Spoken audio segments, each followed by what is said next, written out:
پھر وہ کھانا تیار کر کے فارغ ہوئی تھی کہ سونی اور عثمان آ گئے، اور سونی کیونکہ اس سے زیادہ مانوس تھی اس لیے اسے دیکھ کر خوشی سے چلانے لگی، ہائے آپی، مجھے پتا ہوتا آج آپ آئیں گی تو میں کالج سے چھٹی کر لیتی، آپ نے آنے کی اطلاع کیوں نہیں دی؟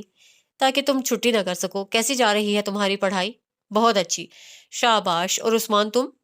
ارے آپی، میں تو ٹاپ کروں گا، عثمان نے اترا کر کہا۔ ماشاء اللہ، چلو اب جلدی سے منہ ہاتھ دھو لو، میں کھانا نکال رہی ہوں، اس نے کہا تو عثمان فوراً بولا، آپ کیوں، سونی ہے نا؟ وہ انسونی کرتی کچن میں چلی گئی۔ پھر کھانے کے بعد وہ کچھ دیر سونے کی غرض سے لیٹی تھی، لیکن سونی نے اسے سونے نہیں دیا۔ پہلے اپنی سہیلیوں کی باتیں، پھر لندن میں وہ کہاں کہاں گھومی، اسے سونی کا اشتیاق دیکھتے ہوئے اسے ہر جگہ کے بارے میں بتایا، اور اسی میں دوپہر ڈھل گئی۔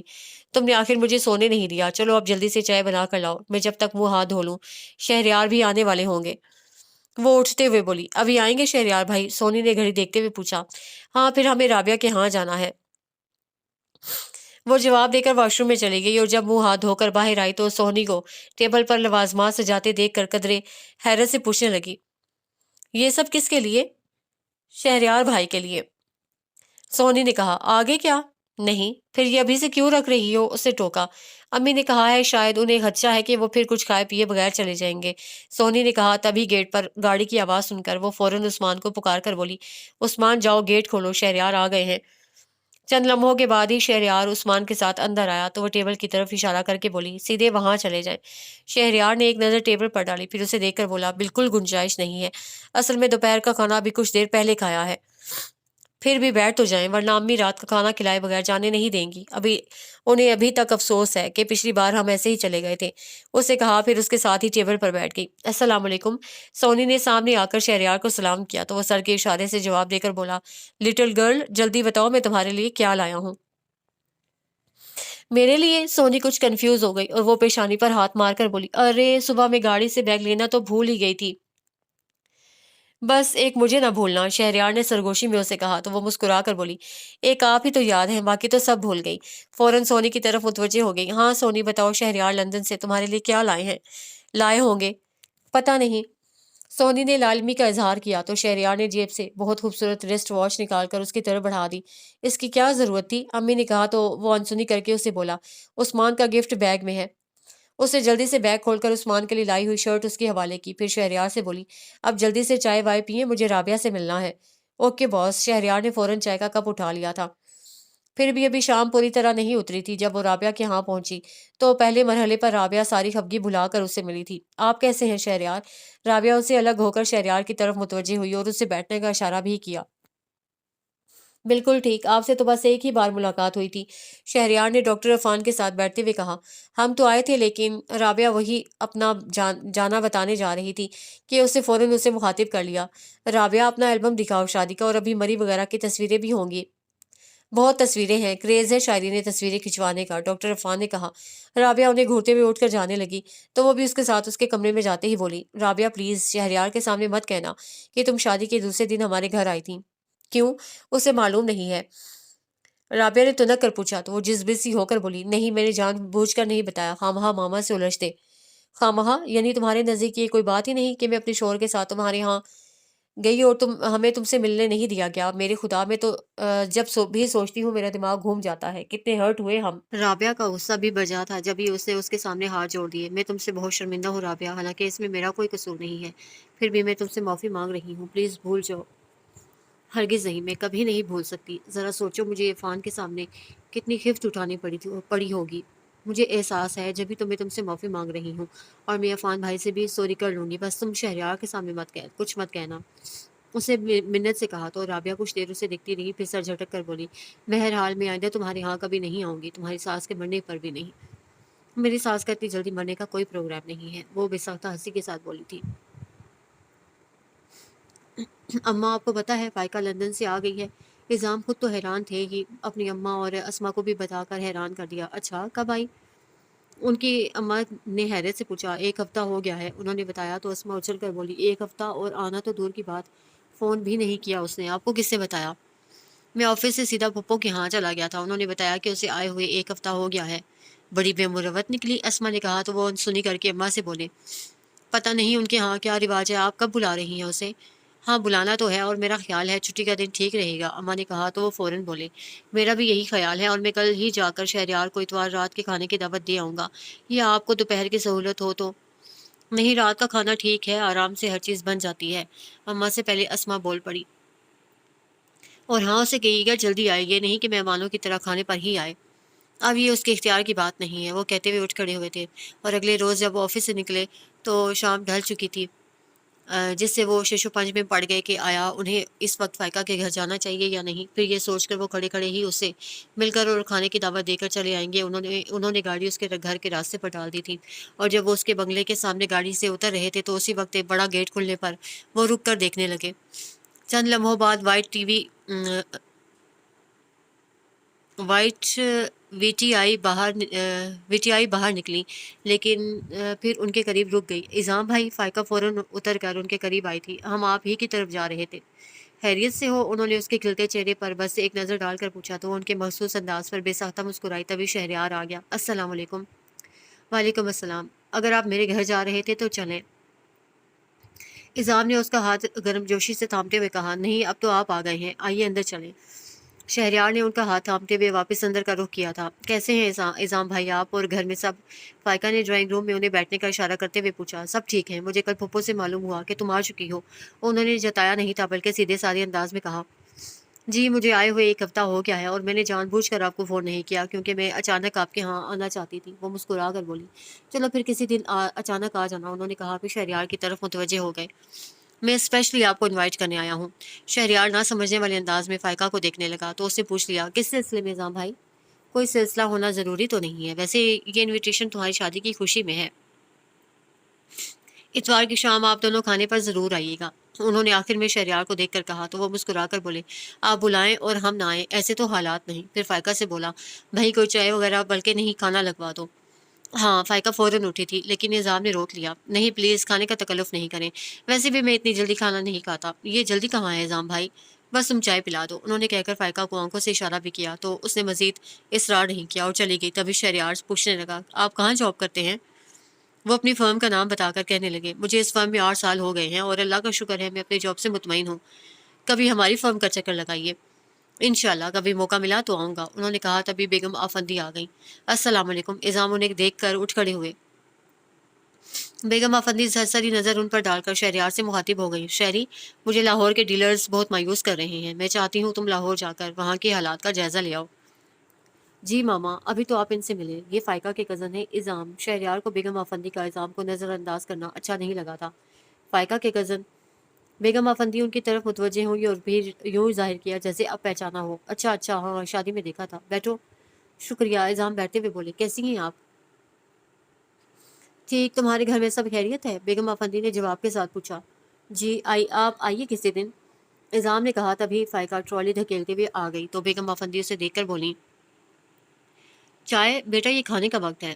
جی لیکن اذان بھائی کھانے کو منع کر رہے ہیں، فائقہ نے کہا تو وہ پیار بھری سرزنش کے ساتھ بولی، بے وقوف لڑکی، یہ تو مہمان ہیں، تکلف کریں گے، جاؤ رشید سے کہو جلدی کھانا لگائے۔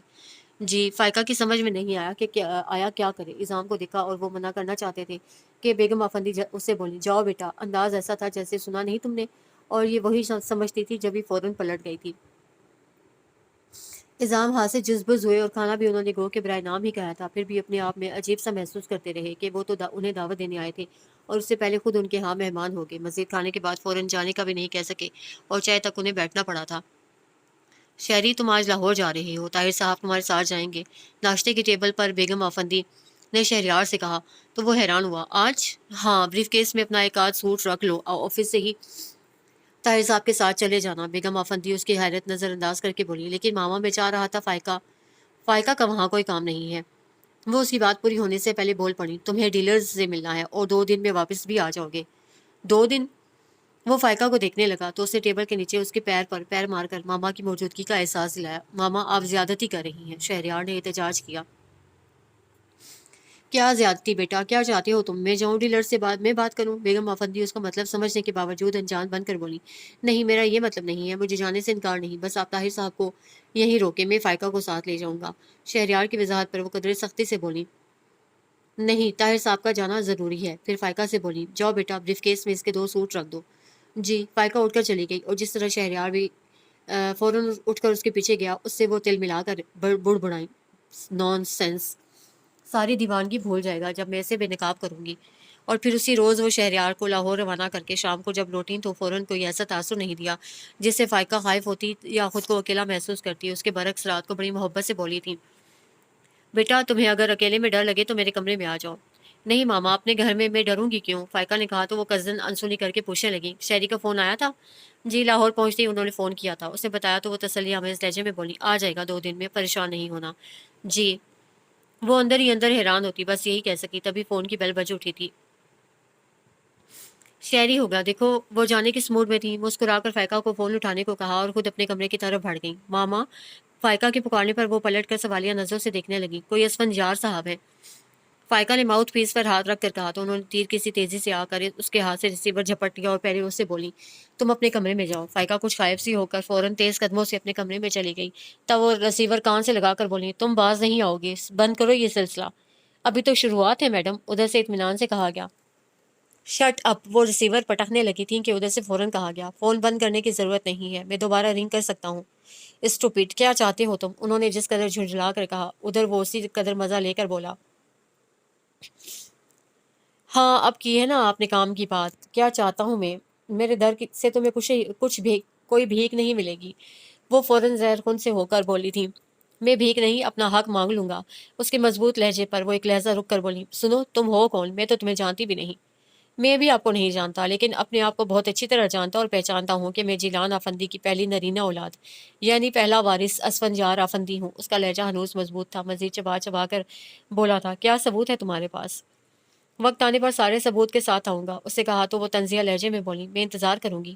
اس کے ساتھ ہی انہوں نے سلسلہ منقطع کر دیا اور کچھ دیر وہیں کھڑی تنفر سے اس کے بارے میں سوچتی رہی، پھر سر جھٹک کر اپنے کمرے میں آ گئی۔ لیکن ذہن پھر اسی کی طرف چلا گیا اور گو کہ وہ اس سے خائف نہیں تھی، البتہ یہ خدشہ تھا کہ کہیں وہ شہریار یا فائقہ سے کچھ الٹا سیدھا نہ کہہ دے، جیسے ابھی فائقہ نے فون ریسیو کیا تھا اور یہ تو اتفاق تھا کہ وہ موجود تھیں، اگر وہ گھر پر نہ ہوتی تو جانے وہ اس سے کیا کہتا، جبکہ وہ خاص طور سے شہریار کو تو اس کے بارے میں بتانا بھی نہیں چاہتی تھیں، اور اب وہ یہی سوچ رہی تھیں کہ اسے یہاں فون کرنے سے کیسے روکیں۔ گویا وہ خود اس حقیقت کو تسلیم کر رہی تھیں کہ وہ جیلان آفندی کا بیٹا ہی ہے، حالانکہ ان کے لیگل ایڈوائزر ابرار قریشی نے انہیں بتایا تھا کہ جیلان آفندی کی پہلی بیوی اور بچے ایک حادثے کا شکار ہو گئے تھے، اور اس وقت انہیں ان کی بات پر یقین آیا بھی تھا یا تھا اور نہیں بھی۔ بہرحال اس وقت انہوں نے بہت سوچ کر ابرار قریشی کو فون کر ڈالا۔ ابرار صاحب، میں بیگم آفندی، انہوں نے ابرار قریشی کی آواز سنتے ہی کہا۔ جی بیگم صاحبہ، کیسی ہیں آپ؟ بہت ڈسٹرب ہوں ابرار صاحب، بلکہ مجھے ڈسٹرب کیا جا رہا ہے، انہوں نے کہا تو ابرار قریشی تعجب سے بولے، ہے خیریت؟ کون ڈسٹرب کر رہا ہے؟ پتہ نہیں ابرار صاحب، ہر دوسرے دن کو کسی نہ کسی آدمی کا فون آ جاتا ہے اور ہر ایک کو خود کو جیلان آفندی کا بیٹا کہتا ہے، انہوں نے لا علمی کا اظہار کر کے بتایا تو ابرار قریشی مزید متعجب ہوئے۔ کیا مطلب، کوئی ایک آدمی نہیں ہے؟ نہیں، ہر بار نئی آواز سنائی دیتی ہے، آپ تو جانتے ہیں جیلان صاحب کی پہلی بیوی کا ایک ہی بیٹا تھا اور وہ بھی شاید ایکسیڈنٹ کا شکار ہو گیا تھا، پھر یہ اتنے سارے بیٹے، انہوں نے تشویش کے ساتھ کہا تو ابرار قریشی پوچھنے لگے، کتنی چالاک عورت ہے تو واہ، آپ نے نمبر نوٹ کیے؟ آپ بھی کمال کرتے ہیں ابرار صاحب، ایسے فون اپنے نمبر سے کون کرتا ہے؟ انہوں نے ٹوک کر کہا تو ابرار قریشی سوچتے ہوئے انداز میں بولے، ہاں ہاں، بہرحال آپ پریشان نہ ہوں۔ کیسے پریشان نہ ہوں؟ آپ جانتے ہیں شہری کے لیے کسی بھی قسم کی ٹینشن کتنی خطرناک ہو سکتی ہے، اگر اسے معلوم ہو گیا اور اس نے اس بات کو سیریسلی لے لیا تو۔ نہیں نہیں بیگم صاحبہ، ایسا نہیں ہوگا، ابرار قریشی تسلی دیتے ہوئے کہنے لگا، آپ ایسا کریں، شہریار کو خود بتا دیں۔ نہیں، وہ بہت جذباتی اور حساس ہے، میں اس کے سامنے گھر کی چھوٹی موٹی پرابلمس کا ذکر بھی نہیں کرتی۔ انہوں نے ابرار قریشی کا مشورہ رد کر دیا، لیکن بیگم صاحبہ یہ تو آپ کو بتانا پڑے گا تاکہ اگر کسی دن شہریار ایسا کوئی فون اٹینڈ کرے تو پریشان نہ ہو بلکہ وہ سہولت سے فیس کر سکے گا۔ ابرار قریشی نے سمجھاتے ہوئے کہا تو اس بار وہ سوچتے ہوئے بولیں، یہ تو آپ ٹھیک کہہ رہے ہیں، دوسری بات، آپ پولیس میں رپورٹ کیوں نہیں درج کراتی یا میں کرا دوں؟ نہیں، میں پولیس کے چکروں میں نہیں پڑنا چاہتی، ہاں اگر بات زیادہ بڑھی تو پھر تو یقیناً پولیس کی مدد لینی پڑے گی اور اس کے لیے میں آپ سے ہی کہوں گی، فی الحال میں ضروری نہیں سمجھتی۔ اچھی بات ہے میرے لائق، اور خدمت نہیں، اس وقت مجھے اچانک خیال آیا کہ مجھے یہ ٹیلی فون کالز آپ کے علم میں لانی چاہیے اور مزید کوئی بات ہوگی تو فون کروں گی۔ آپ کو پہلے ہی فون کرنا چاہیے تھا، بہرحال پریشان نہ ہو، میں اپنے طور پر معلوم کرنے کی کوشش کروں گا کہ ایسا کون کر رہا ہے۔ اچھی بات ہے، وہ فون رکھ کر مطمئن ہو گئی تھیں، پھر صبح ڈائننگ روم میں آتے ہوئے انہوں نے سوچا کہ وہ فائقہ کو سمجھا دیں گی کہ اسفندیار نامی کسی شخص کا فون اٹینڈ نہ کرے۔ فائقہ نے ناشتہ کر لیا؟ انہوں نے ڈائننگ روم میں فائقہ کو موجود نہ پا کر ملازمہ سے پوچھا۔ نہیں جی، وہ تو آج کمرے سے نکلی ہی نہیں، ملازمہ نے بتایا تو وہ ناگواری سے بولی۔ شہری یہاں نہیں ہے تو وہ پھر بات ادھوری چھوڑ کر وہ خود ہی فائقہ کے کمرے میں آ گئی اور آگے اسے لیٹے دیکھ کر اسی ناگواری سے بولی، تم ناشتے پر نہیں آئی؟ فائقہ اٹھ کر بیٹھ گئی، پھر معذرت کرتے ہوئے بولی، سوری ماما، میں آ رہی تھی لیکن مجھے بہت زور کا چکر آیا اور آنکھوں کے آگے اندھیرا چھا گیا تو میں دوبارہ لیٹ گئی۔ چکر آیا؟ انہوں نے سوچتے ہوئے انداز میں دہرایا، پھر ان کے ہونٹوں پر مسکراہٹ پھیلتی چلی گئی۔ دھیرے دھیرے اندھیرا پھیل رہا تھا، اسے اٹھ کر لائٹ کا بٹن آن کر دیا، پھر اس کا دل چاہا بھائی لون میں نکل جائے، لیکن بیگم افندی جس سختی سے اسے آرام کرنے کی تاکید کر گئی تھی، اس سے اس کی ہمت نہیں ہوئی کمرے سے نکلنے کی، کیونکہ ان کا کچھ پتہ نہیں تھا کب آ جاتی۔ ویسے روزانہ تو اس وقت تک آ جاتی تھی، آج پتہ نہیں کیوں دیر ہو گئی تھی۔ وہ سوچتے ہوئے کمرے ہی میں ٹہلنے لگی۔ کچھ دیر بعد ملازمہ نے آ کر پوچھا، بی بی جی آپ کے لیے جوس لاؤں؟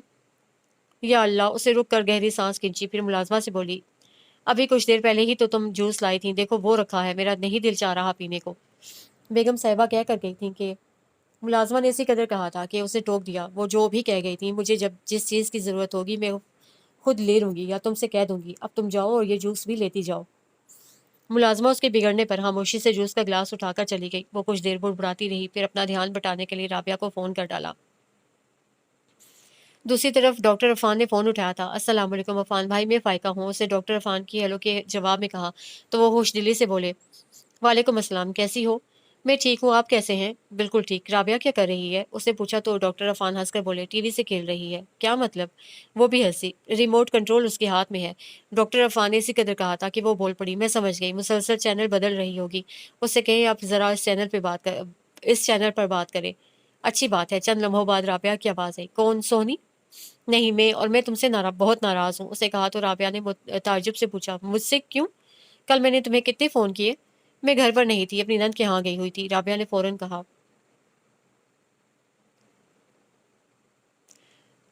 تو آ کر مجھے کال بیک نہیں کر سکتی تھی؟ یا تم نے اپنا سی ایل آئی دیکھنے کی زحمت ہی نہیں کی؟ نہیں، میں نے آتے ہی چیک کیا تھا، لیکن میں تمہیں فون نہیں کروں گی۔ رابعہ کے صاف انکار کرنے پر وہ برا مان کر بولی، یہ کیا بات ہوئی؟ آؤ گی بھی نہیں اور فون بھی نہیں کرو گی؟ ہاں بس اس بات کو چھوڑو اور یہ بتاؤ کیسی ہو، شہریار کیسے ہیں؟ رابعہ نے اسے بحث سے روکتے ہوئے پوچھا۔ شہری لاہور گئے ہوئے ہیں اور میں بہت بور ہو رہی ہوں، اسے کہا تو رابعہ فوراً بولی، میرے پاس آ جاؤ۔ اچھا، تم نے نہ آنے کی قسم کھا لی ہے اور میں آ جاؤں؟ اسے ٹوکا۔ سنو، تم مجھے اچھی طرح جانتی ہو، میں بہت خود سر اور ضدی ہوں، لہٰذا مجھے بار بار مت ٹوکو۔ اگر تم چاہتی ہو کہ ہمارے درمیان کوئی رنجش، کوئی دوری نہ ہو تو جب تمہارا مجھ سے ملنے کو دل چاہے میرے گھر آ جانا، لیکن کبھی مجھے اپنے گھر آنے کو مت کہنا، سمجھی؟ رابعہ نے تنبیہی انداز میں باور کرایا تو وہ خاموش ہو رہی۔ سنو، قدرے توقف سے رابعہ پکار کر پوچھنے لگی، پھر کب آ رہی ہو؟ آؤں گی کسی دن اور سارا دن تمہارے ساتھ رہوں گی، اسے گویا ہتھیار ڈال دیے۔ ضرور، میں انتظار کروں گی، رابعہ نے خوش ہو کر کہا۔ اچھا، خدا حافظ۔ اسے فون بند کر دیا اور رابعہ ہی کو سوچنے لگی تھی کہ ماما کا خیال آیا، 8 بج چکے تھے اور وہ ابھی تک نہیں آئی تھیں، کہاں رہ گئیں؟ اتنی دیر تو انہوں نے کبھی نہیں کی۔ وہ خود سے کہتے ہوئے کمرے سے نکل آئی اور رشید کو بلا کر پوچھنے لگی، ماما کا فون تو نہیں آیا تھا؟ نہیں جی، 8 بج گئے۔ اس نے تشویش کا اظہار کیا۔ آپ کے لیے کھانا لگاؤں؟ رشید نے پوچھا۔ نہیں، ماما آئیں گی تو ان کے ساتھ کھاؤں گی۔ وہ منع کر کے واپس کمرے میں آ کر لیٹی اور بیگم آفندی کو سوچتے ہوئے سو گئی تھی۔ پھر صبح ہی اس کی آنکھ کھلی تھی اور اپنے قریب شہریار کو دیکھ کر وہ بہت حیران ہوئی، اس کی آمد پر نہیں بلکہ اپنی بے خبری پر، کہ اتنی گہری نیند تو وہ کبھی نہیں سوئی تھی۔ شہری، اس نے اس خیال سے بہت آہستہ سے پکارا کہ وہ اگر گہری نیند میں ہوگا تو دوبارہ نہیں پکارے گی، لیکن شہریار نے اس کی پہلی پکار پر ہی آنکھیں کھول دیں۔ آپ جاگ رہے تھے؟ وہ ذرا سا ہنس کر بولی۔ جگا کر پوچھتی ہو جاگ رہے تھے؟ وہ اس کی ٹھوڑی پر پیشانی ٹکا کر بوجھل لہجے میں بولا۔ رات کب آئے تھے؟ اس سے پوچھا۔ 1 بجے، تم بہت گہری نیند سو رہی تھی، جبھی میں نے نہیں اٹھایا، شہریار نے کہا تو وہ خود پر حیران ہو کر کہنے لگی، ہاں رات میں بہت جلدی سو گئی تھی، اس وقت ماما بھی نہیں آئی تھی اور میں انہی کا انتظار کر رہی تھی، پتہ نہیں کیسے نیند آ گئی اور وہ بھی اتنی گہری کہ آپ کے آنے کا پتہ ہی نہیں چلا۔ اب تو پتہ چل گیا نا، چلو سو جاؤ۔ شہریار ابھی اٹھنا نہیں چاہتا تھا۔ نہیں، مجھے بھوک لگ رہی ہے، رات میں کھانا کھائے بغیر سو گئی تھی، اب میرا پیٹ بالکل خالی ہے اور اگر مجھے فوراً کھانے کو کچھ نہیں ملا تو اسے ایک دم بڑی زور کی ابکائی آئی اور تو وہ منہ پر ہاتھ رکھ کر فوراً اٹھ کر واش روم کی طرف بھاگی تھی۔ کچھ دیر بعد جب وہ واش روم سے نکلی تو اس کا چہرہ آنسوں سے بھیگ گیا تھا۔ فائقہ شہریار کی پریشانی انتہا کو چھو رہی تھی، اسے کندھوں سے تھام کر بیڈ پر بٹھاتے ہوئے پوچھنے لگا، کیا ہوا جان، ماما کو بلاؤں؟ نہیں، میں ٹھیک ہوں۔ وہ جھک کر اپنی شرٹ کے دامن سے اپنا چہرہ صاف کرتے ہوئے بولی، کیا ٹھیک ہو یہ؟ یہ کوئی پریشانی کی بات نہیں ہے، ڈاکٹر کہہ رہی تھی۔ ابتدائی 2-3 مہینے ایسے ہی وامٹنگ ہوتی ہے۔ وہ بتا کر جھیم گئی تو اس کے جھیپنے سے شہریار سمجھ کر زور سے چلایا، فائقہ میں ابھی ماما کو بتاتا ہوں، انہیں پتا ہے۔ وہ اس کا ہاتھ کھینچ کر بولی، کل ماما ہی تو مجھے ڈاکٹر کے پاس لے گئی تھی۔ اچھا پھر کیا کہا ڈاکٹر نے؟ شہریار نے شرارت سے پوچھا تو وہ شرمیلی مسکراہٹ کے ساتھ بولی، مجھے نہیں پتا۔ مجھے پتا ہے، ڈاکٹر نے کہا ہوگا کہ شہری خالی پیٹ مجھے کچھ اچھا نہیں لگ رہا۔ وہ ٹوک ٹوک کر بولی، او ہاں میں ابھی لاتا ہوں، کیا لاؤں؟ شہریار نے جاتے جاتے پوچھا، لیکن پھر اس کا جواب سنے بغیر کمرے سے نکل گیا تو انہیں ڈھال سے دوبارہ لیٹ گئی۔ کچھ دیر بعد وہ جوس لے کر آیا تو اس کے پیچھے بیگم آفندی کو دیکھ کر وہ فوراً اٹھ بیٹھی۔ کیسی طبیعت ہے بیٹا؟ بیگم آفندی نے شہریار کے ہاتھ سے جوس کا گلاس لے کر اس کی طرف بڑھاتے ہوئے پوچھا۔ ٹھیک ہوں، رات مجھے ایک پارٹی میں جانا پڑ گیا، جب ہی دیر ہو گئی تھی اور تم کھانا کھائے بغیر سو گئی تھی۔ ایسی حالت میں خوراک کی زیادہ ضرورت ہوتی ہے۔ آئندہ میرا اور شہری کا بھی انتظار نہیں کرنا، تمہیں جب بھوک لگے کھا لینا، سمجھی؟ جی۔ شہری، تمہارے فریج میں ہر وقت تازہ پھل موجود رہنا چاہیے اور کولڈ ڈرنکس بھی رکھو۔ اس کے علاوہ بیٹا تمہارا جس چیز کو دل چاہے، بیگم آفندی دونوں سے مخاطب تھی، ہاتھی کے پائے کھانے کو دل چاہے تو بھی بتا دینا، میں لا دوں گا۔ شہریار نے بظاہر سنجیدگی سے کہا۔ شہری، بچپنا چھوڑو، بیگم آفندی اسے ٹوک کر مزید کچھ کہنا چاہتی تھیں کہ وہ برجستہ بولا، اب میں باپ بننے والا ہوں۔ وہ کسی طرح اپنی ہنسی بے ساختہ ہنسی نہیں روک سکی تو بیگم آفندی ایک نظر اس پر ڈال کر کمرے سے نکل گئی۔ عجیب ہے آپ بھی، وہ اس طرح ہنستے ہوئے بولی۔ کیوں، میں نے غلط تو نہیں کہا؟ وہ مسکراتا ہوا اس کے پاس آ بیٹھا۔ اچھا چھوڑیں، یہ بتائیں آج کون سا دن ہے؟ اس نے پوچھا تو وہ بچوں کی طرح خوش ہو کر بولا، سنڈے، آج ماں بدولت کی چھٹی ہے۔ جی، اور شام میں ہمیں ماموں جان کے ہاں جانا ہے۔ اسے کہا تو وہ یاد آنے پر بولا، ارے ہاں اعظام بھائی آئے تھے، آج جانا ہے۔ جی، اچھا ہوا تم نے یاد دلا دیا، ورنہ میں کوئی اور پروگرام بنانے والا تھا۔ کوئی اور پروگرام نہیں، چلیں، میرا خیال ہے ناشتہ لگ چکا ہوگا، وہ کہتے ہوئے اٹھ کھڑی ہوئی تھی۔ اور پھر شام کو جب وہ ماموں جان کے ہاں جانے کے لیے تیار ہو کر شہریار کے ساتھ کمرے سے نکلی تو لاؤنج میں موجود بیگم آفندی نے دونوں کو دیکھا، لیکن پھر مخاطب شہریار کو کیا۔ کہاں لے جا رہے ہو اسے؟ ماما، وہ فائقہ کے کزن آئے تھے نا، وہ انوائٹ کر گئے تھے، ابھی ہم ان کے ہاں جا رہے ہیں، شہریار نے بتایا تو بیگم آفندی بظاہر نرمی سے بولی، لیکن بیٹا فائقہ کی طبیعت ٹھیک نہیں ہے، اسے ڈاکٹر نے ریسٹ بتایا ہے۔ سارا وقت ریسٹ ہی تو کرتی ہوں ماما، اور ابھی میں بالکل ٹھیک ہوں، وہ فوراً بولی تھی۔ ابھی ٹھیک تو ہو، لیکن بیگم آفندی کچھ کہتے کہتے رک گئی تو وہ شہریار سے بولی، چلیں؟ اوکے ماما، کھانے پر انتظار نہیں کیجیے گا، شہریار نے کہا تو اسے بہت عجلت میں قدم آگے بڑھا دیے، اس ڈر سے کہ کہیں بیگم آفندی کے کسی بہانے روک نہ لیں، جبکہ شہریار وہیں کھڑا تھا۔ شاید ماما کچھ کہہ رہی تھی اور وہ ان کی بات سننے کے بعد اس کے پیچھے آیا تو ٹوکتے ہوئے بولا، اتنی جلدی کیا ہے، ابھی تو شام بھی نہیں ڈلی۔ وہ کچھ نہیں بولی اور یوں بن گئی جیسے بے دھیانی میں باہر نکل آئی ہو۔ پھر جب گاڑی میں بیٹھی تو پوچھنے لگی، کیا کہہ رہی تھی ماما؟ جلدی آنے کو کہا ہے، شہریار بتا کر پوچھنے لگا، تمہیں گھر معلوم ہے ماموں جی کا؟ بالکل معلوم ہے، آنکھیں بند کر کے جا سکتی ہوں، اسے کہا تو شہریار نے تعجب کا اظہار کیا، واقعی؟ جی، وہ میرا ننیال ہے۔ ارے ہاں شہری، آپ کا ننیال کہاں ہے؟ نانا نانی، ماموں وغیرہ؟ اسے ایک دم خیال آیا کہ اس تمام عرصے میں اسے بیگم آفندی کے میکے کے کسی فرد کو نہیں دیکھا تھا اور نہ ہی ذکر سنا تھا۔ میری صرف ایک خالہ ہیں جو امریکہ میں ہوتی ہیں، شہریار نے بتایا تو اس سے فوراً پوچھا، شادی میں آئی تھیں؟ نہیں، ماما بتاتی ہیں وہ جب سے شادی ہو کر امریکہ گئی ہیں تو صرف ایک بار پاکستان آئی تھیں، اور اس وقت میں بہت چھوٹا تھا، اس لیے یوں سمجھو کہ میں نے بھی انہیں نہیں دیکھا۔ حیرت ہے کس بات پر؟ شہریار نے اس پر نظر ڈال کر پوچھا، آپ کی خالہ پر؟ کیا ان کا اپنوں سے ملنے کو دل نہیں چاہتا، اسپیشلی ماما سے؟ اسے کہا تو وہ کندھے اچکا کر بولا، ماما جو ملاتی ہیں، ابھی بھی ماما امریکہ جانے کا پروگرام بنا رہی تھی، لیکن تمہاری وجہ سے کینسل کر دیا ہے۔ میری وجہ سے؟ ہاں، بلکہ تمہارے بچے کی وجہ سے۔ پتہ ہے ماما بہت خوش ہے، اس دن کا انہیں شدت سے انتظار تھا۔ وہ بیگم آفندی کی خوشی پر خوش ہو رہا تھا۔ وہ کیا کہتی، اسے دیکھ کر رہ گئی۔ پھر جب مامک جی کے گھر کے سامنے گاڑی رکوائی تو شہریار گیٹ پر نظر ڈال کر بولا، تو یہاں تم آنکھیں بند کر کے آ سکتی ہو۔ وہ ہنستی ہوئی اپنی طرف کا دروازہ کھول کر اتر گئی، اور جب وہ گاڑی لاک کر کے آیا تب اس کے ساتھ اندر داخل ہوئی تو پہلے مرحلے پر مامو جی سے سامنا ہو گیا۔ السلام علیکم، دونوں نے ایک دوسرے ایک ساتھ سلام کیا تو مامو جی نے اس کے سر پر ہاتھ رکھا، پھر شہریار کو گلے لگا لیا۔ مامی جی کہاں ہیں؟ وہ پوچھتی ہوئی کمرے میں آئی تو آگے اسما اسے دیکھ کر فوراً اٹھتی ہوئی بولی، بڑے لوگ آ گئے۔ کیا مطلب ہے تمہارا؟ اسے ناراضی سے ٹوکا تو اسما بازو پھیلا کر بولی، پہلے مل تو لو۔ نہیں، پہلے وضاحت کرو۔ وہ اسما کو چھوڑ کر مامی جی کے گلے لگ گئی۔ کیا وضاحت کروں؟ اتنے دن ہو گئے تمہیں آئے ہوئے اور ایک فون تک نہیں کیا، ابھی دیکھو کیسے اترا رہی ہو۔ ٹھیک ہے، مت ملو، میں مری نہیں جا رہی۔ اسما روٹھ گئی۔ پھر کہاں، اسلام آباد جا رہی ہو؟ وہ اسما کو گدگدا کر بولی تو اسما نے اسے گلے لگا کر شکوہ کیا، مجھے تم سے یہ امید نہیں تھی۔ بکو مت، یہ بتاؤ اعظام بھائی کہاں ہیں؟ اپنے کمرے میں ہوں گے اور تم شہریار بھائی کو کہاں چھوڑ آئی؟ اسما کو ایک دم شہریار کا خیال آیا تھا۔ ماموں جی کے ساتھ ہیں، اسے بتایا تو اسما اپنی امی کو دیکھ کر بولی، چلے امی شہریار بھائی سے مل لیں۔ پھر اس سے کہنے لگی، پتہ ہے رابعہ 2 3 بار آ چکی ہے، وہ اکیلی ہے نا، میرا مطلب ہے اس کی ساس وغیرہ تو یہاں ہے نہیں، اس لیے اس کا ہر جگہ آنا جانا ہو جاتا ہے۔ اسے کہا تو اسما پوچھنے لگی، تمہاری ساس منع کرتی ہیں؟ نہیں منع تو نہیں کرتی، بس مجھے خود خیال رہتا ہے۔ چلو خیر، شہری سے مل لو، چلے مامی جی۔ اسے مامی جی کا ہاتھ پکڑ لیا اور ان کے ساتھ ڈرائنگ روم میں آئی تو آگے اظام بھی موجود تھے، جنہیں دیکھ کر وہ ہمیشہ کی طرح ان کی طرف کھینچتی چلی گئی تھی۔ اس کے انداز میں کچھ ایسی بے اختیاری تھی کہ شہریار نے نہ صرف محسوس کیا بلکہ ٹھٹک بھی گیا تھا۔ اسے مامو جی کے گھر سے ہی شہریار کی خاموشی اور قدرے سرد مہری محسوس کر لی تھی۔ پھر واپسی کا تمام راستہ بھی وہ بولتی رہی تھی۔ شہریار بس ہوں ہاں کرتا رہا اور ابھی بھی کسی بات کا ٹھیک سے جواب نہیں دے رہا تھا، اور وہ ٹھٹکی تو پہلے مرحلے پر ہی تھی، اب متوحش سی ہو کر سوچنے لگی تھی کہ ایسی کیا بات ہو گئی ہے جو شہریار کو بری لگی ہے اور وہ براہ راست اسے کہہ بھی نہیں رہا، حالانکہ دونوں میں اتنی انڈرسٹینڈنگ تو تھی ہی کہ اپنی ہر بات ایک دوسرے سے کہہ دیتے تھے۔ ابھی کتنی بار اس سے چاہا کہ خود اس سے پوچھ لے کہ وہ اچانک خاموش کیوں ہو گیا ہے، لیکن اسے لگ رہا تھا کہ وہ اس کا وہم کہہ کر ٹال دے گا، جس سے اس کی تشویش نہیں ہوگی۔ لائٹ آف کر دو، شہریار نے اپنی جگہ پر لیٹتے ہوئے اسے مخاطب کیے بغیر کہا، تو اس انداز پر اسے مزید حیرت کے ساتھ دکھ بھی ہوا، لیکن کچھ بولی نہیں، خاموشی سے لائٹ آف کر کے لیٹ گئی اور انتظار کرنے لگی۔ لیکن شہریار نے روزانہ کی طرح اسے اپنے بازو کے حلقے میں نہیں لیا۔ اس کے برعکس کچھ دیر بعد دوسری طرف کروٹ بدل گیا، تب وہ رہ نہیں سکی اور اس کے کندھے پر ہاتھ رکھ کر پوچھنے لگی، شہری ناراض ہیں کیا؟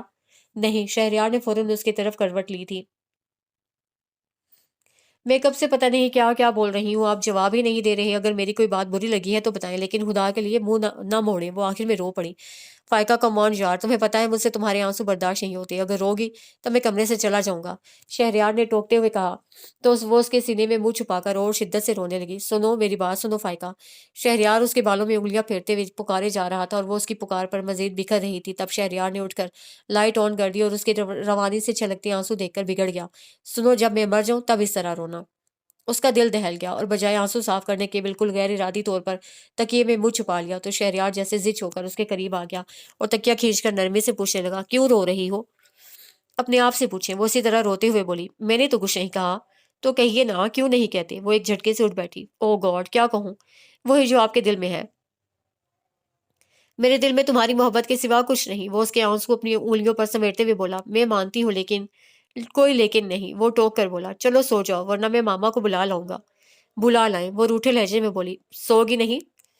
نہیں، آپ کو سونا ہے، سو جائیں۔ وہ ہنوز روٹھی ہوئی اور کچھ ضد سے بولی تو وہ ذرا سا مسکرایا۔ اور تم کیا کرو گی؟ وہ کچھ نہیں بولی۔ شہریار کچھ دیر اسے دیکھتا رہا، پھر لائٹ آف کر کے لیٹ گیا، لیکن اس کو نیند اس کے سونے کے بعد ہی آئی تھی۔ جب وہ صبح اٹھی تو کافی دن چڑھ آیا تھا، لیکن کھڑکیوں پر دبیز پردوں کی وجہ سے فوراً اسے احساس نہیں ہوا۔ جب ضروریات سے فارغ ہو کر کمرے سے نکلی تب گلاس وال سے ادھر تیز دھوپ دیکھ کر جہاں حیران ہوئی، وہاں اس خیال سے بے حد آزردہ کہ شہریار اسے اٹھائے بغیر آفس چلا گیا تھا۔ شہری نے اٹھایا ضرور ہوگا، مجھے پتہ نہیں چلا، آج کل نیند بھی تو ایسی آتی ہے۔ وہ خود کو تسلی دیتے ہوئے وہیں لاؤنج میں بیٹھ گئی۔ بی بی آپ کے لیے ناشتہ لگاؤں؟ ملازمہ نے فوراً آ کر پوچھا تو وہ چونک کر بولی، نہیں ابھی صرف جوس لے آؤ۔ جی بڑی بیگم صاحبہ کہہ گئی تھی آپ ناشتہ ضرور کریں، ملازمہ نے کہا تو وہ کوئی سخت بات کہنا چاہتی تھی کہ ایمان فون کی بیل پر اس کا دھیان ادھر منتقل ہو گیا اور ملازمہ کو اچھا کہنے کے ساتھ جانے کا اشارہ کر کے اسے شہریار کو سوچ کر فوراً ریسیور اٹھایا تھا۔ ہیلو، کیسی ہو فائقہ؟ دوسری طرف اظام تھے۔ ارے اظام بھائی، اس نے حیرت و خوشی کا اظہار کیا۔ بھول جاؤ اظام بھائی کو۔ اظام کے لہجے میں جانے کیا تھا کہ وہ ٹھٹک گئی۔ کیا مطلب؟ مطلب اب تم چھوٹی بچی نہیں ہو، شادی شدہ عورت ہو۔ اظام نے ابھی اسی قدر کہا تھا کہ وہ ذرا سی ہنسی کے ساتھ بولی، پھر یہ کہ تمہیں احتیاط کرنی چاہیے، ہو سکتا ہے تمہاری میرے ساتھ وابستگی شہریار کو بری لگے، کیونکہ ابھی تمہاری شادی کو زیادہ عرصہ نہیں ہوا۔ شہریار کو سمجھنے میں اظام دھیرے سے سمجھا رہے تھے کہ اسے ٹوک دیا۔ ارے نہیں اظام بھائی، آپ شہریار کو غلط سمجھ رہے ہیں۔ اچھا تم بتاؤ، رات میرے ہاتھ سے جانے کے بعد شہریار کا رویہ تمہارے ساتھ؟ اظام ایک دم خاموش ہو گئے، لیکن وہ اس پر ہی ٹھٹک گئی اور فوراً کچھ بول بھی نہیں سکی تو قدرے توقف سے اظام اسے متوجہ کر کے بولے، سنو، اپنی بے اختیاریوں کو لگام دو اس سے پہلے کہ کوئی الزام آئے۔ اظام نے اپنی بات کہہ کر سلسلہ منقطع کر دیا، لیکن وہ کتنی دیر سمجھ نہیں سکی کہ وہ کیا کہنا چاہ رہے تھے۔ البتہ یہ خیال ضرور تھا کہ شہریار کی اچانک خاموشی اور سرد موری کو انہوں نے نہ صرف محسوس کر لیا تھا بلکہ وجہ بھی سمجھ کر اب اسے خبردار کر رہے تھے۔ اوہ گاڈ، کتنی دیر بعد اس کے سینے سے گہری سانس خارج ہوئی تھی اور اس کی نظروں میں وہ لمحہ آن سمایا جب وہ بے اختیار اظام کی طرف لپکی تھی۔ تو شہریار افندی کو میرا بے اختیار نظام بھائی کی طرف لپکنا اچھا نہیں لگا۔ وہ خود سے بولنے لگی تھی، اور نظام بھائی کہہ رہے ہیں اپنی بے اختیاریوں کو لگام دو، کیا ایسا ممکن ہے؟ وہ سارا دن خود سے ہی بولتی اور آخر میں سوالیہ نشان پر الجھتی رہی تھی۔ شام میں شہریار آیا تو وہ اس سے اس بات پر ناراض تھی کہ ایک تو وہ اسے صبح اٹھائے بغیر چلا گیا تھا، دوسرے سارا دن فون بھی نہیں کیا تھا۔ جب بھی اس کے آنے پر رخ موڑ کر کھڑکی سے باہر دیکھنے لگی۔ ہیلو، السلام علیکم۔ شہریار نے اسے متوجہ کرنے کے لیے پہلے ہیلو کہا، پھر سلام کیا، لیکن وہ متوجہ نہیں ہوئی تو وہ قریب آ کر اس کے کندھے پر ہاتھ رکھ کر پوچھنے لگا، کیا دیکھ رہی ہو؟ مجھ سے بات کرنے کی ضرورت نہیں ہے، وہ بگڑ کر بولی۔ کیوں نہیں؟ مجھے تو ضرورت ہے اور میں کروں گا۔ وہ اس کی ناراضی سمجھ کر دھڑلے سے بولا، لیکن میں نہیں کروں گی۔ وجہ؟ وجہ؟ وہ واقعی غصے میں تھی۔ یعنی وجہ بھی میں بتاؤں؟ آپ تو بالکل نہیں جانتے، احساس ہو تو جانے۔ کم آن یار۔ شہریار اس کے بازو تھامنا چاہتا تھا، لیکن وہ اس کے ہاتھ جھٹک کر پیچھے ہٹ گئی۔ تم غصے میں؟ مجھے پتا ہے میں بہت بری لگتی ہوں، وہ فوراً بولی تھی۔ بہت اچھی لگتی ہو، اور یقین کرو تمہارا یہ روپ دیکھنے کے لیے میں نے جان بوجھ کر تمہیں غصہ دلایا۔ شہریار نے ہلکی سی مسکراہٹ کے ساتھ کہا، پھر پوچھنے لگا، ویسے تمہارا غصہ کتنی دیر رہتا ہے؟ وہ کچھ نہیں بولی۔ اچھا چلو یہ بتا دو، تم مانو گی کیسے؟ ہاتھ جوڑوں یا پاؤں پڑوں؟ وہ کہہ کر جھکنے لگا تھا کہ وہ چیخ پڑی، فضول حرکتیں کرنے کی ضرورت نہیں ہے۔ پھر روٹھے لہجے میں بولی، جائیے چینج کریں، ایسے نہیں مسکرا کر کہو، بہت برے ہیں آپ۔ وہ کزن کہہ کر کزن مسکرائی تھی۔ کتاب کا صفحہ الٹتے ہوئے نظام کی نظریں سامنے وال کلاک پر گئی تو وہ حیران ہو گئے، یعنی انہیں وقت گزرنے کا احساس ہی نہیں ہوا تھا۔ رات کے 2 بج رہے تھے۔ انہوں نے اٹھ کر کتاب ریک پر رکھی، پھر لائٹ آف کر کے لیٹ گئے، لیکن آنکھوں میں نیند کا شائبہ تک نہیں تھا۔ کچھ دیر وہ کروٹیں بدلتے رہے، پھر تھک کر بالکل سیدھے لیٹ کر اندھیرے میں چھت کو گھورنے لگے، یہاں تک کہ آنکھوں میں ہلکی ہلکی چبھن اتر آئی تھی۔ تب انہوں نے دوبارہ آنکھیں بند کر لی، لیکن نیند پھر بھی نہیں آئی۔ اس کے برعکس کچھ مناظر رقص کرنے لگے تھے۔ انہوں نے گھبرا کر آنکھیں کھولی اور تو سماعتوں کے در بھی کھل گئے تھے۔ نانی اماں کہتی، شہزادہ گلفام، اور میری سماعتیں شہزادہ اعظام سنتی۔ پھر مجھے ہر کہانی کا شہزادہ اعظام جیسا لگنے لگا تھا۔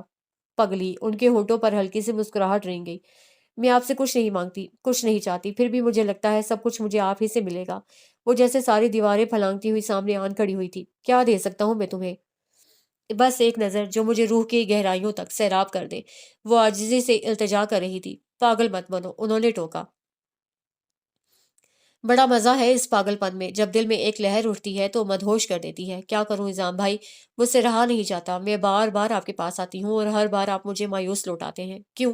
کبھی تو ایسا ہو کہ آپ کے در سے لوٹتے ہوئے میرے دل کا کاسا لبریز ہو۔ وہ رو رہی تھی۔ فائقہ، فائقہ مت رو۔ نظام بے اختیار اٹھ بیٹھے تو انہیں ایک دم جھٹکا سا لگا تھا۔ کتنی دیر اس موڑے کو گھورتے رہے جہاں وہ گھنٹوں بیٹھتی تھی، اور آخری بار اسے کہا تھا، پتہ نہیں نظام بھائی زندگی میں پھر کبھی میں آپ کے پاس اتنی فراغت سے بیٹھ سکوں گی کہ نہیں۔ نہیں، انہوں نے دوبارہ لیٹتے ہوئے سوچا، وہ تو بے وقوف ہے، اب مجھے ہی احتیاط کرنی پڑے گی۔ اسے بلاؤں گا نہ کبھی اس کی طرف جاؤں گا، اس کے لیے یہی بہتر ہے۔ انہوں نے تہیہ کر لیا تھا، لیکن اس کے ساتھ ساتھ انہیں دکھ بھی ہو رہا تھا، شاید اس لیے کہ وہ خود بھی اس کے عادی ہو گئے تھے۔ اگر وہ 2 دن نہیں آتی تو انہیں تشویش ہونے لگتی تھی، اور تیسرے دن خود اس کے پاس پہنچ جاتے تھے۔ ناراض ہو ادھر وہ خاموش رہتی۔ چلو میری خوش فہمی دور ہوئی۔ میں سمجھتا تھا دنیا میں ایک صرف تم ہو جو کبھی مجھ سے ناراض نہیں ہو سکتی۔ میں آپ سے تو ناراض نہیں ہوں، اسے بے اختیار کہہ کر ان کے دل پر سے ایک انجانا بوجھ سرکا دیا تھا، لیکن اس روز اس کی بے اختیاری پر شہریار کا ٹھٹکنا اور ایک دم خاموش ہو جانا محسوس کر کے ان کے دل پر جو بوجھ آن گرا تھا وہ کسی طرح کم نہیں ہو رہا تھا۔ حالانکہ اس بات کو کتنے دن ہو گئے تھے، لیکن وہ ابھی بھی اس کے لیے فکر مند تھے۔ اور پھر صرف اس کی خیریت معلوم کرنے کے لیے وہ اگلے روز آفس سے سیدھے پھپھو کے پاس آئے تو وہاں رابعہ اور ڈاکٹر عفان سے ملاقات ہو گئی۔ خیریت سے ہو؟ انہوں نے سب کو سلام کرنے کے بعد رابعہ سے پوچھا تو وہ حسب سابق ان کے انداز پر کھلکھلا کر بولی، بالکل خیریت سے ہوں۔ پھر شکوہ کرنے لگی، آپ میرے ہاں کیوں نہیں آتے؟ آؤں گا، وہ کہہ کر ڈاکٹر عفان سے مخاطب ہو گئے۔ آپ سنائیے ڈاکٹر صاحب۔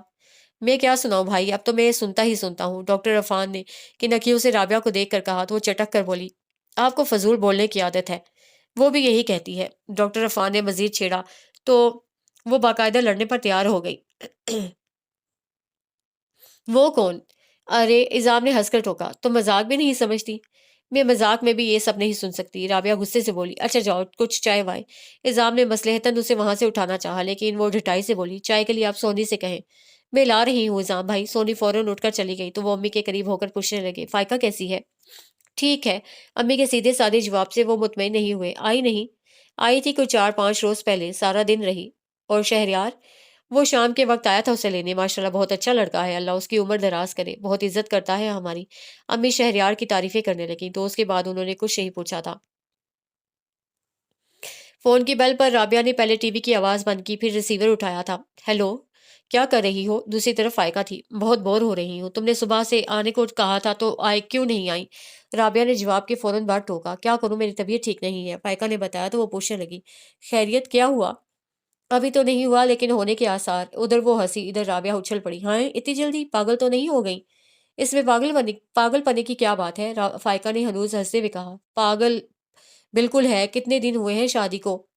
دن نہیں مہینے، 3 مہینے ہو گئے ہیں، فائقہ نے کہا تو رابعہ حساب لگا کر بولی، اس کا مطلب ہے شادی کی پہلی سالگرہ کے لیے تحفے کی ایڈوانس بکنگ؟ بکو مت، فائقہ ٹوک کر پوچھنے لگی، تم کب سنا رہی ہو ایسی خوشخبری؟ 2 سال بعد، اسے اطمینان سے کہا تو فائقہ چیخ پڑی، کیوں اتنی دیر؟ بس مجھے کوئی شوق نہیں ہے، اور عفان تو کہتے ہیں 5 سال بعد، اسے بتایا تو فائقہ نے پھر ٹوکا، نہیں رابعہ اتنی دیر نہیں، پھر ابھی دیکھو تم اکیلی کتنی بور ہوتی ہو، بچے کے ساتھ کم از کم بوریت تو نہیں ہوگی؟ ہاں یہ تم ٹھیک کہہ رہی ہو، خیر یہ بتاؤ میرے آنے کا کیا پروگرام ہے؟ رابعہ نے اس سے اتفاق کرتے ہوئے پوچھا، آؤں گی کسی دن؟ کسی دن نہیں، کل ہی آ جاؤ، شہریار سے کہنا صبح آفس جاتے ہوئے تمہیں یہاں چھوڑ جائیں گے۔ اچھی بات ہے، دعا کرو میری ساس کا موڈ ٹھیک رہے، فائقہ نے حامی بھرنے کے ساتھ کہا تو وہ بلا ارادہ بولی تھی، انہیں بھی لیتی آنا؟ فائقہ بڑے زور سے ہنسی تھی۔ ہاں اس میں ہنسے کی کیا بات ہے؟ رابعہ نے ایک دم سنجیدہ ہو کر ٹوکا، لیکن ادھر وہ اسی طرح ہنسی ہوئی بولی، تم نے بات ہی ایسی کی ہے؟ کیوں، تمہاری ساس کہیں آتی جاتی نہیں ہے؟ رابعہ کو بیگم آفندی سے خدا واسطے کا بیر تھا، ان کے پاس ٹائم کہاں ہے، صبح کی گئی شام میں آتی ہیں۔ اچھا خیر، تم کل ضرور آنا، خواہ ان کا موڈ کیسا بھی ہو، اور سن لو اگر تم نہیں آئی تو میں آفس فون کر کے تمہاری ساس کو بہت بہت گالیاں دوں گی۔ رابعہ کی دھمکی پر وہ واقعی دہل گئی۔ ہائے نہیں رابعہ! رابعہ نے فوراً سلسلہ منقطع کر دیا، کیونکہ جانتی تھی کہ فائقہ اب اس کی منتوں کے علاوہ اور کوئی بات ہی نہیں کرے گی۔ بے وقوف بزدل، ساس کا موڈ دیکھتی ہے، اگر میری ساس ایسی ہوتی تو… وہ فائقہ کی بزدلی پر بڑبڑاتے ہوئے اچانک اپنی ساس کو سوچنے لگی، پتہ نہیں میری ساس کیسی ہیں، عفان گاؤں جانے کا نام ہی نہیں لیتے، بزدل ہیں یہ بھی فائقہ کی طرح۔ اس ویکینڈ پر میں زبردستی لے جاؤں گی انہیں، گاؤں والے کھا تو نہیں جائیں گے ہمیں؟ ماں ڈور بیل بڑے زور سے بجی تھی۔ اس وقت کون آ گیا؟ وہ وال کلاک پر نظر ڈال کر بڑبڑائی، پھر گیٹ پر جا کر پوچھا، کون؟ میڈم میں سیکیورٹی گارڈ ہوں۔ کیا بات ہے؟ اس نے گیٹ کھول کر پوچھا۔ گارڈ اپنے ساتھ کھڑے شخص کی طرف اشارہ کر کے بولا، میڈم یہ شخص ڈاکٹر صاحب کے بارے میں پوچھ رہا تھا، آپ جانتی ہیں اسے؟ رابعہ اب اس شخص کی طرف متوجہ ہوئی اور اس کے حلیے سے سمجھ کر پوچھنے لگی، گاؤں سے آئے ہو؟ جی، بھائی عفان کا گھر یہی ہے؟ اس شخص نے جواب کے ساتھ پوچھا تو وہ پہلے گارڈ سے بولی، ٹھیک ہے آپ جائیں۔ گارڈ چلا گیا تب وہ اسے بولی، عفان تو گھر پر نہیں ہے، تم ان کے کون ہو؟ بھائی ہوں جی، سگے چاچا کا بیٹا، اور آؤ اندر آ جاؤ۔ وہ فوراً کہہ کر پلٹ آئی تو اس کے پیچھے آتے ہوئے وہ پوچھنے لگا، آپ کون ہو؟ اسے فوراً جواب نہیں دیا، جب اندر آ گئی تب بھی اسی قدر بولی، میں رابعہ ہوں۔ رابعہ؟ وہ مزید تفصیل جاننے کے لیے سوالیہ نشان بن گیا، اور وہ سمجھ تو گئی پھر بھی انجان بن کر الٹا چائے کا کہہ کر پوچھنے لگی، کیا نام ہے تمہارا؟ جمشید۔ یہاں کسی کام سے آئے ہو یا صرف عفان سے ملنے؟ اسے کھڑکی سے پردے سمیٹتے ہوئے پوچھا، پھر پلٹ کر اسے دیکھنے لگی، میں بھائی عفان سے ہی ملنے آیا ہوں، پروین نے بھیجا ہے مجھے، کتنے دن ہو گئے بھائی عفان گھر نہیں آئے، خط بھی نہیں لکھتے اور خرچہ بھی نہیں بھیج رہے، پروین بڑی پریشان ہے جی، اب کاکے کو اسکول بھی داخل کرانا ہے، یہاں شہر میں تو اچھے اسکول ہوتے ہیں، بھائی عفان اسے یہیں بلا لیں تو اچھا ہے۔ اس کے سرسری سوال کے جواب میں وہ تفصیل سے شروع ہو گیا تھا، اور وہ کچھ سمجھی کچھ نہیں، البتہ پروین کے نام پر کچھ ٹھٹکی تھی، جب ہی اس کے خاموش ہوتے ہی پوچھنے لگی، پروین کون ہے؟ میری بہن ہے، اسے ابھی اسی قدر کہا تھا کہ وہ فوراً قدر ناگواری سے بات کاٹ کر بولی، تمہاری بہن ہے تو خرچہ عفان سے کیوں مانگتی ہے؟ اور کس سے مانگے، عورت اپنے خاوند سے ہی مانگتی ہے۔ جمشید نے بڑی معصومیت سے اسے آسمان سے زمین پر لا پٹکا تھا کہ اسے اپنے وجود کے پرخچے اڑتے محسوس ہوئے، کتنی دیر بعد وہ اپنی ساری توانائیاں صرف کر کے بھی بس اس قدر بول سکی، پروین عفان کی بیوی؟ ہاں جی، آپ کو نہیں پتا، پر آپ ہو کون؟ جمشید اس کے بارے میں الجھ رہا تھا، کتنے بچے ہیں عفان کے؟ اس نے جمشید کا سوال نظر انداز کر کے تنفر سے پوچھا، ایک۔ اف، کتنا دھوکے باز شخص ہے، بیوی بچے والا ہو کر۔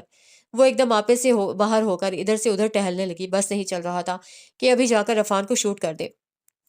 وہ جی آپ نے بتایا نہیں، آپ کون ہو؟ جمشید نے پھر پوچھا تو وہ چیخ پڑی، کتنی بار بتاؤں، میں رابعہ ہوں، صرف رابعہ۔ تو یہاں بھائی عفان کے گھر میں؟ وہ اس کے چیخنے سے خائف ہو گیا تھا۔ یہ تم عفان سے پوچھنا، وہ کہہ کر ٹیلی فون سٹینڈ سمیت گھسیٹتی ہوئی اپنے کمرے میں آ گئی اور ڈاکٹر عفان کے نمبر ڈائل کرنے لگی۔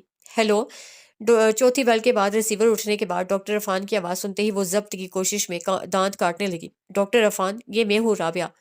ہاں رابعہ کہو۔ ڈاکٹر عرفان غالباً مصروفیت کے باعث اس کے لہجے پر غور نہیں کر سکے تھے۔ مجھے کچھ نہیں کہنا اور نہ کچھ سننا ہے، آپ کو صرف یہ بتانے کے لیے فون کیا ہے کہ میں اپنے گھر جا رہی ہوں ہمیشہ کے لیے، وہ انتہائی غصے سے بولی تھی۔ ہائے صبح تو میں تمہیں اچھا بھلا چھوڑ کر گیا تھا، ابھی کیا ہوا؟ ڈاکٹر عرفان نے اس کی بات مذاق میں اڑائی تو وہ زہر خون سے لہجے سے بولی، ابھی آپ کے سالے صاحب آ گئے ہیں گاؤں سے۔ کون؟ ادھر وہ یقیناً بوکھلا گئے تھے جمشید، اور میرا احسان مانیے کہ میں نے اسے اپنے بارے میں نہیں بتایا، جبکہ وہ بار بار پوچھ رہا ہے کہ میں کون ہوں اور اس کے بھائی عفان کے گھر میں کیا کر رہی ہوں۔ آپ میں ہمت ہو تو بتا دیجیے گا۔ اپنی بات ختم کرتے ہی اسے ریسیور پٹک دیا اور پھر ڈاکٹر عفان کے آنے سے پہلے ہی وہ ان کے گھر سے نکل آئی تھی۔ تمام راستہ اسے بہت ضبط کیا تھا، لیکن امی کے گلے لگتے ہی جو پھوٹ پھوٹ کر رونا شروع کیا تو اسے چپ کراتے کراتے سونی بھی رونے لگی تھی۔ یا اللہ، کچھ پتہ تو چلے ہوا کیا؟ امی پریشان ہو کر بس یہی کہے جا رہی تھی، باجی بتائیں نا۔ سونی اس کا بازو سہلانے لگی۔ بہت دھوکا ہوا ہے میرے ساتھ، میں اب کبھی عفان کی شکل نہیں دیکھوں گی، وہ ہچکیوں کے درمیان بولی تو امی مزید پریشان ہو گئی۔ کیا کیا کیا ہے اس نے؟ شادی، وہ پہلے سے شادی شدہ تھا اور ایک بچے کا اس کا ایک بچہ بھی ہے۔ اس کے انکشاف پر امی ایک دم سناٹے میں آ گئیں، جبکہ سونی کو شاید یقین نہیں آیا تھا۔ نہیں باجی، عفان بھائی خبردار، جو اس فریبی کی طرفداری کی تو اسے بری طرح سونی کو ڈانٹ دیا تو امی گہری آہ کے ساتھ بولی، اسے کیوں ڈانٹتی ہو؟ جاؤ سونی، تم اندر جاؤ۔ سونی اٹھ کر چلی گئی۔ تب امی اسے پوچھنے لگی، تمہیں عفان نے خود بتایا ہے؟ نہیں، ابھی ان کے گاؤں سے ایک آدمی آیا تھا، اسے بتایا کہ وہ عفان کا سالہ ہے، اس لیے وہ مجھے گاؤں نہیں لے جا رہے تھے، ان کا پول جو کھل جاتا، وہ کہہ کر پھر رونے لگی تو امی نے اس کا سر اپنی گود میں رکھ لیا۔ بیٹا رو مت، حوصلے سے کام لو، میں عفان کو زندہ نہیں چھوڑوں گی۔ بے وقوفی کی باتیں مت کرو، ہم خود عفان سے بات کریں گے، امی نے اس کا سر تھپکتے ہوئے کہا تو وہ ایک جھٹکے سے اٹھ بیٹھی۔ کوئی ضرورت نہیں ہے اسے بات کرنے کی، میں چھوڑ آئی ہوں اسے۔ امی اسے ضد نہیں دلانا چاہتی تھی، اس لیے مزید کچھ کہنے اور پوچھنے کا ارادہ ملتوی کر دیا، ورنہ ذہن میں بہت سے سوال اٹھ رہے تھے اور انہیں پریشان بھی کر رہے تھے۔ اور وہ موٹی، اسے تو میں نہیں چھوڑوں گی، بڑی آ گئی تھی بھائی کا رشتہ لے کر، اللہ کرے اس کی اپنی بیٹیوں کے ساتھ ایسا ہو۔ وہ ڈاکٹر عفان کی بڑی آپا کو کوسنے لگی تو امی کزن خاموش رہیں تاکہ اس کے دل کی بھڑاس نکل جائے۔ شام میں ابو آئے تو اس کا ستا ہوا چہرہ اور سرخ آنکھیں دیکھ کر انہیں شدید دھچکا لگا تھا، شاید اس لیے کہ اپنی اولادوں میں انہیں وہ سب سے زیادہ عزیز تھی، اور جب انہیں اس کی اس حالت کا سبب معلوم ہوا تب تو وہ جیسے ٹوٹ گئے تھے۔ کتنی دیر ان سے کچھ بولا ہی نہیں گیا، پتھرائی آنکھوں سے اسے دیکھتے رہے تھے۔ پتہ نہیں یہ سچ بھی ہے کہ نہیں، امی نے سوچتے ہوئے انداز میں خود کو تسلی دی، اور ان کی اس بات سے ابو کو کافی سہارا ملا تھا۔ ہاں، ہمیں یوں ہی کسی کی باتوں پر یقین نہیں کر لینا چاہیے۔ پھر رابعہ سے بولے، بیٹا تم نے بہت غلطی کی، عفان کے آنے تک تمہیں وہیں رکنا چاہیے تھا۔ بہرحال تم فکر نہیں کرو، میں خود ساری حقیقت معلوم کروں گا۔ یہ آپ کو پہلے معلوم کرنا چاہیے تھا۔ رابعہ ایک طرح سے انہیں الزام دے کر وہاں سے اٹھ گئی تھی۔ وہ رابعہ کے ساتھ طے شدہ پروگرام کے مطابق اس کے گھر آئی تھی۔ اوکے، میں پھر شام کو آؤں گا، شہریار نے اس کی طرف کا دروازہ کھولتے ہوئے کہا۔ کیا مطلب؟ ابھی آپ اندر نہیں چلیں گے؟ اسے رک کر پوچھا۔ نہیں یار، ابھی ڈاکٹر صاحب تو ہوں گے نہیں، میں کس سے بات کروں گا؟ شہریار نے کہا تو اسے زیادہ اصرار نہیں کیا اور اسے شام کو جلدی آنے کا کہہ کر گاڑی سے اتر آئی۔ اوکے، خدا حافظ۔ شہریار نے گاڑی آگے بڑھا دی۔ تب اسے بیل کا بٹن پش کیا تھا۔ کچھ دیر بعد ڈاکٹر عفان نے گیٹ کھولا تھا۔ ارے عفان بھائی، آپ ابھی موجود ہیں؟ اسے کہا تو عفان سمجھے نہیں۔ کیا مطلب؟ وہ اصل میں شہریار اس لیے نہیں رکے کہ آپ تو گھر پر ہوں گے نہیں۔ چلے گئے کیا؟ ڈاکٹر عفان نے اس کے پیچھے نظریں دوڑائیں۔ جی شام میں آئیں گے۔ اچھا آؤ اندر چلو۔ ڈاکٹر عفان نے ایک طرف ہٹ کر اسے راستہ دیا۔ رابعہ سو رہی ہے کیا؟ اسے اندر آتے ہی خاموشی محسوس کر کے پوچھا تو ڈاکٹر عفان سمجھ گئے کہ اسے کچھ نہیں معلوم، پھر بھی نظریں چرا کر بولے، نہیں تم بیٹھو۔ آپ آج ہاسپٹل نہیں گئے؟ اسے بیٹھتے ہوئے پوچھا۔ جاؤں گا ذرا دیر سے، تم چائے پیو گی؟ انہوں نے جواب کے ساتھ پوچھا تو وہ ہنس کر بولی، میرا خیال ہے ابھی آپ لوگوں نے ناشتہ نہیں کیا۔ صرف میں نے، رابعہ یہاں نہیں ہے، ڈاکٹر عفان نے کہا تو وہ حیران ہو کر بولی، ہائے کہاں چلی گئی مجھے بلا کر؟ وہ امی کے یہاں گئی ہے۔ کب؟ کل۔ ہیں، اسے جانا تھا تو مجھے بلانے کی کیا ضرورت تھی، یا بتا دیتی تو میں بھی وہیں چلی جاتی۔ وہ کوفت کا شکار ہو کر بولی تو ڈاکٹر عفان کچھ دیر خاموش رہنے کے بعد بولے، وہ اصل میں مجھ سے ناراض ہو کر گئی ہے۔ وہ ٹھٹک کر انہیں دیکھنے لگی، بولی کچھ نہیں تو قدرے توقف سے ڈاکٹر عفان خود ہی کہنے لگے، اس کی ناراضی بجا ہے، مجھے پہلے ہی اسے بتا دینا چاہیے تھا۔ کیا؟ وہ بالکل غیر ارادی طور پر پوری جان سے متوجہ ہو گئی تھی۔ تم پلیز اس طرح اس کی طرح جذباتی نہیں ہونا، بات یہ ہے کہ گاؤں میں میری بیوی اور بچہ ہے۔ انہوں نے مجرمانہ انداز میں انکشاف کر کے اسے چکرا دیا تھا، اور چونکہ پہلے ہی ٹوک چکے تھے کہ تم جذباتی نہیں ہونا، اس لیے وہ اپنا رد عمل روکنے کی صحیح کرتے ہوئے انہیں دیکھنے لگی، اور وہ مزید گویا ہوئے۔ کل اچانک رابعہ کو پتہ چلا تو وہ چلی گئی، مجھے صفائی کا موقع بھی نہیں دیا۔ کیا صفائی پیش کریں گے آپ؟ اس کے لہجے میں آپ طنز سمٹ آیا تھا۔ یہ بھی تم ٹھیک کہہ رہی ہو، لیکن ان کی سمجھ میں نہیں آیا کہ کیا کہے۔ تو بے بسی سے اٹھ کر ٹہلنے لگے۔ ان کے چہرے پر پریشانی کے آثار واضح نظر آ رہے تھے۔ وہ کچھ دیر انہیں دیکھتی اور اندر ہی اندر کوڑتی رہی، پھر اپنی نرم دلی سے مجبور ہو کر بولی، بیٹھ جائیں عفان بھائی اور مجھے بتائیں آپ کیا کہنا چاہتے ہیں۔ تم عفان نے رک کر اسے دیکھا، پھر منت سے بولے، تم میری رابعہ سے بات کرا دو۔ سوری عفان بھائی، وہ اس وقت کچھ نہیں سنے گی، بہت غصے میں ہوگی، آپ کو جو کہنا ہو ابو سے کہیں۔ اس نے معذرت کے ساتھ کہا تو وہ صوفے پر گرتے ہوئے بولے، میں ابھی ابو کا سامنا نہیں کر سکتا، گو کہ میں نے کوئی جرم نہیں کیا، لیکن وہ کندھے اچکا کر نفی میں سر ہلانے لگے تو وہ گہری سانس کھینچتی ہوئی اٹھ کھڑی ہوئی۔ میں چلوں؟ ہے کہاں جاؤ گی؟ اس نے چونک کر پوچھا۔ امی کے ہاں۔ ابھی بیٹھو۔ انہوں نے ہاتھ سے بھی اسے بیٹھنے کا اشارہ کیا، پھر قدرے رک کر کہنے لگے، میں رابعہ سے محبت کرتا ہوں، دل سے چاہتا ہوں اسے۔ اس سے پہلے جو عورت میری زندگی میں آئی وہ میری محبت نہیں ہے، اسے زبردستی میرے ساتھ باندھا گیا تھا۔ میں تمہیں بتاتا ہوں، پروین میری چچا زاد ہے، اور اس وقت جب میں میڈیکل میں پڑھ رہا تھا تب میرے چچا کی بیماری کے باعث میرے والد نے ان کی خواہش دیکھتے ہوئے پروین کے ساتھ میری شادی کر دی، اور میں احتجاج کیا، صاف انکار کر سکتا تھا لیکن چچا کی حالت کے پیش نظر مجھے خاموشی اختیار کرنی پڑی، اور چچا تو بیٹی کی طرف سے مطمئن ہو کر دنیا سے رخصت ہو گئے، لیکن میری دنیا ویران ہو گئی۔ پروین بالکل ان پڑھ ہے، شروع میں یوں سمجھو میں اس پر ترس کھاتا تھا، لیکن پھر مجھے احساس ہوا کہ زندگی یوں نہیں گزرتی۔ تب اپنے ماں باپ کی اجازت سے میں نے دوسری شادی کا سوچا تو میری زندگی میں رابعہ آ گئی۔ اسے دیکھتے ہی مجھے لگا تھا جیسے میں ہمیشہ سے اس کی تلاش میں تھا، اور یہی سچ ہے کہ رابعہ میری اولین محبت ہے۔ وہ خاموش ہو کر بڑی آس سے اسے دیکھنے لگے تو اس کے سینے سے آپ ہی آپ گہری سانس خارج ہو گئی، پھر مایوسی سے بولی، سوری عفان بھائی، میں ابھی کچھ نہیں کہہ سکتی، میرا مطلب ہے آپ کو کوئی امید نہیں دلا سکتی، البتہ جو حالات آپ نے بتائے ہیں وہ میں امی ابو کو بتا دوں گی، اس کے بعد وہ جو بھی فیصلہ کریں ویسے وہ وہی کریں گے جو رابعہ چاہے گی۔ رابعہ کیا چاہے گی؟ ان کی بے قراری پر وہ ذرا سا مسکرائی۔ پتہ نہیں، یہ تو اسے مل کر ہی معلوم ہوگا۔ وہ کہتی ہوئی اٹھ کھڑی ہوئی تو وہ پوچھنے لگے، تم ابھی وہیں جاؤ گی؟ جی۔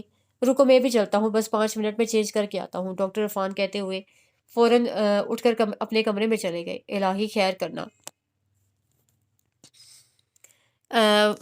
وہ آگے کا سوچ کر پریشان ہو گئی، پھر اس سے بہت چاہا کہ ڈاکٹر عرفان اس وقت اس کے ساتھ نہ جائیں، لیکن انہوں نے پتہ نہیں کیا سوچ لیا تھا کہ فوراً ہی تیار ہو کر اس کے ساتھ آ گئے تھے۔ اور جب وہ ڈاکٹر عرفان کے ساتھ امی کے گھر میں داخل ہوئی تو برآمدے میں بیٹھی رابعہ ڈاکٹر عرفان کو دیکھتے ہی بھاگ کر کمرے میں بند ہو گئی، جبکہ امی قدرے بوکھلا گئیں، شاید ان کی سمجھ میں نہیں آ رہا تھا کہ انہیں کیا رویہ اختیار کرنا چاہیے۔ السلام علیکم۔ ڈاکٹر عرفان نے سلام کیا، لیکن امی جواب نہیں دے سکیں۔ تب وہ فوراً امی کے گلے لگ کر سرگوشی میں بولی، خود کو سنبھالیں امی اور معاملہ سلجھانے کی کوشش کریں۔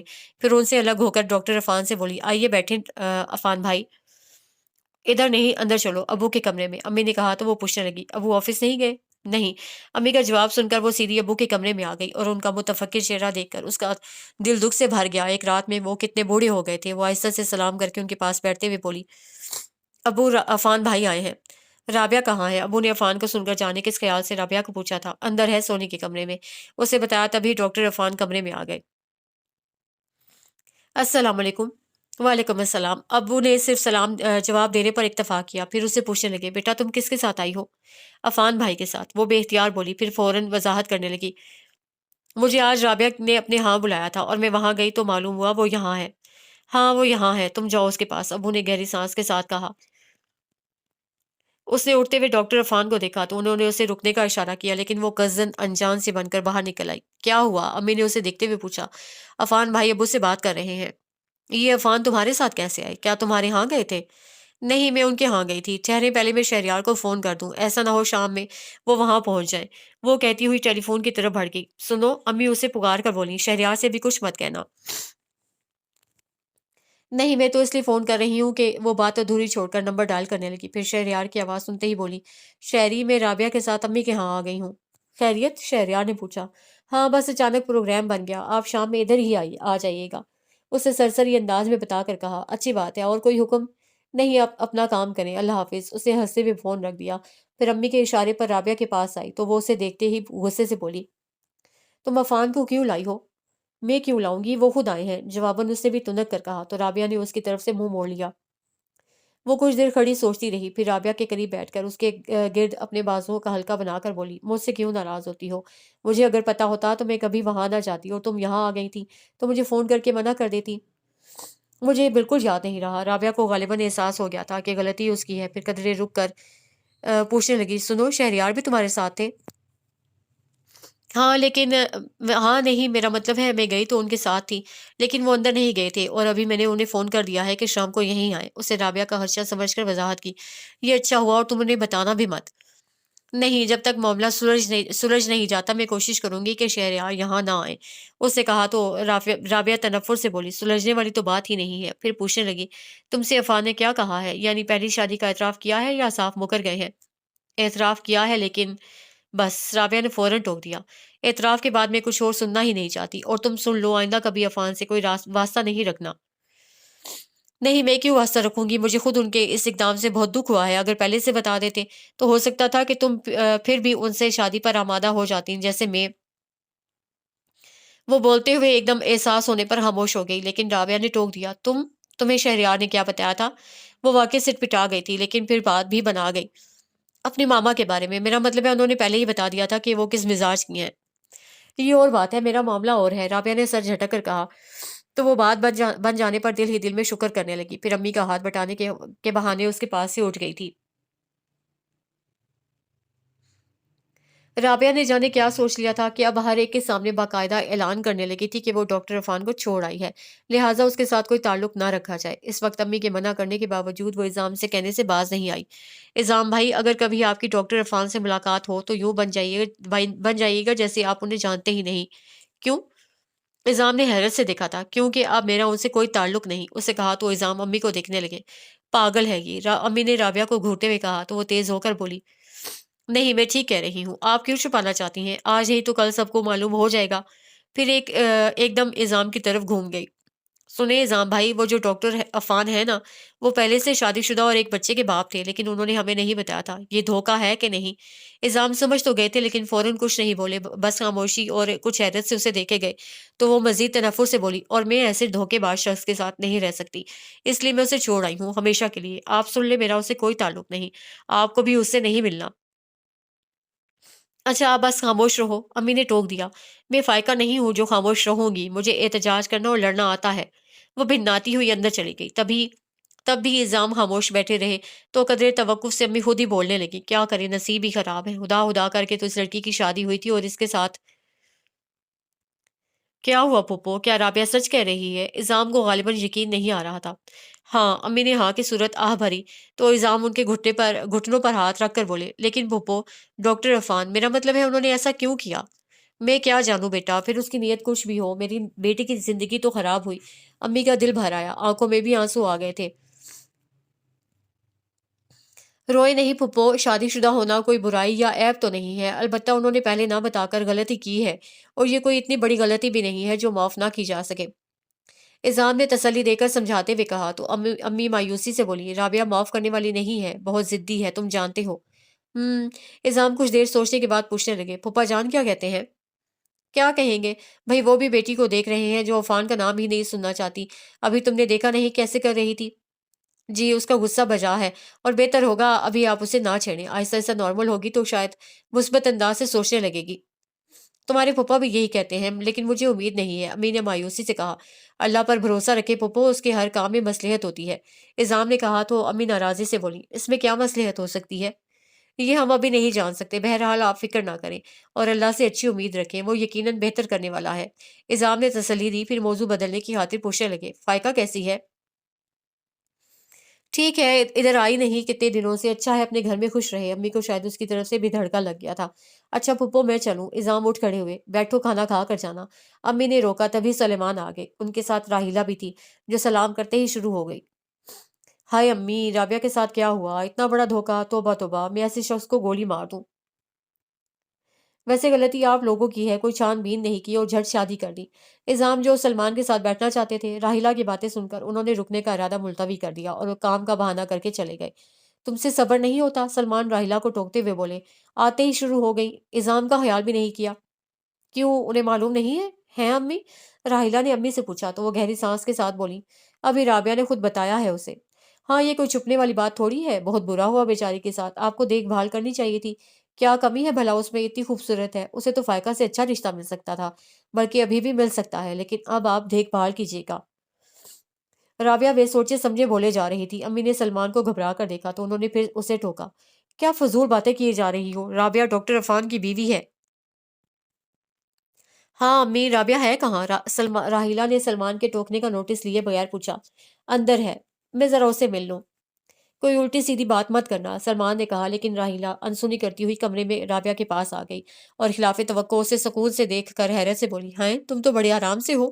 کیا مطلب؟ رابعہ سمجھی نہیں۔ اتنی بڑی بات ہو گئی، میرا تو خیال تھا تم نے رو رو کر اپنا برا حال کر لیا ہوگا۔ راہیلہ نے کہا تو اس بار رابعہ سمجھ تو گئی، پھر بھی انجان بن کر پوچھنے لگی، کون سی بات؟ میں ڈاکٹر عفان کی بات کر رہی ہوں، شکل سے کیسے شریف آدمی لگتے تھے، تم نے اچھا کیا جو چھوڑ کر آ گئی، تمہارے لیے کمی تھوڑی ہے، اور یہ بھی شکر کرو کہ جلدی ان کی اصلیت کھل گئی، ورنہ اگر ایک دو بچے ہونے کے بعد پتہ چلتا تب تمہیں مجبوراً ان کے ساتھ رہنا پڑتا۔ راہیلہ یہاں بھی بولے جا رہی تھی، نہیں میں تب بھی چھوڑ آتی، رابعہ نخوت سے کہہ کر بات بدل گئی، کرن کہاں ہے؟ سونی کے پاس، چلے باہر چلتے ہیں۔ رابعہ مزید ڈاکٹر عفان کے بارے میں نہیں سننا چاہتی تھی، اس لیے فوراً اٹھ گئی تھی۔ وہ کتنے دنوں سے فائقہ کی خاموشی اور بات کرتے ہوئے اچانک کھو جانا محسوس کر رہا تھا، پھر کچھ پریشان بھی نظر آتی تھی، لیکن اسے ٹوکا نہیں کیونکہ وہ چاہتا تھا کہ جو بھی بات ہے وہ خود سے کہے، جبکہ اپنے آپ قیاس کرنے سے بھی باز نہیں آ رہا تھا۔ کتنی باتیں سوچ ڈالی تھی جس سے اس کا ذہن منتشر رہنے لگا تھا، اور یہ اس کے لیے اچھا نہیں تھا۔ اس وقت وہ اسے سوچتے دیکھ کر اپنے آپ سے الجھ رہا تھا، ایک دو بار کھانس کر اسے متوجہ کرنے کی کوشش کی، اور ناکامی کی صورت میں اس کا ضبط جواب دے گیا تو اس کا کندھا ہلا کر پکارا، فائقہ جی؟ وہ بری طرح چونکی تھی، کیا پریشانی ہے تمہیں؟ اس کا لہجہ آپ ہی آپ درست ہو گیا تھا، جس سے وہ قدرے سہم کر بولی، نہیں تو میرا مطلب ہے کوئی پریشانی نہیں۔ مت چھپاؤ مجھ سے، میں بہت دنوں سے تمہیں نوٹ کر رہا ہوں، ایسی کیا بات ہے جو تم مجھے بتانا نہیں چاہتی؟ اس کے غصے پر وہ اس کا ہاتھ ہاتھوں میں لے کر بولی، شہری پلیز ریلیکس ہو جائیں۔ تمہیں پریشان دیکھ کر میں ریلیکس ہو سکتا ہوں؟ نہیں، اور مزید تکلیف دہ بات یہ ہے کہ تم مجھ پر اعتماد نہیں کر رہی۔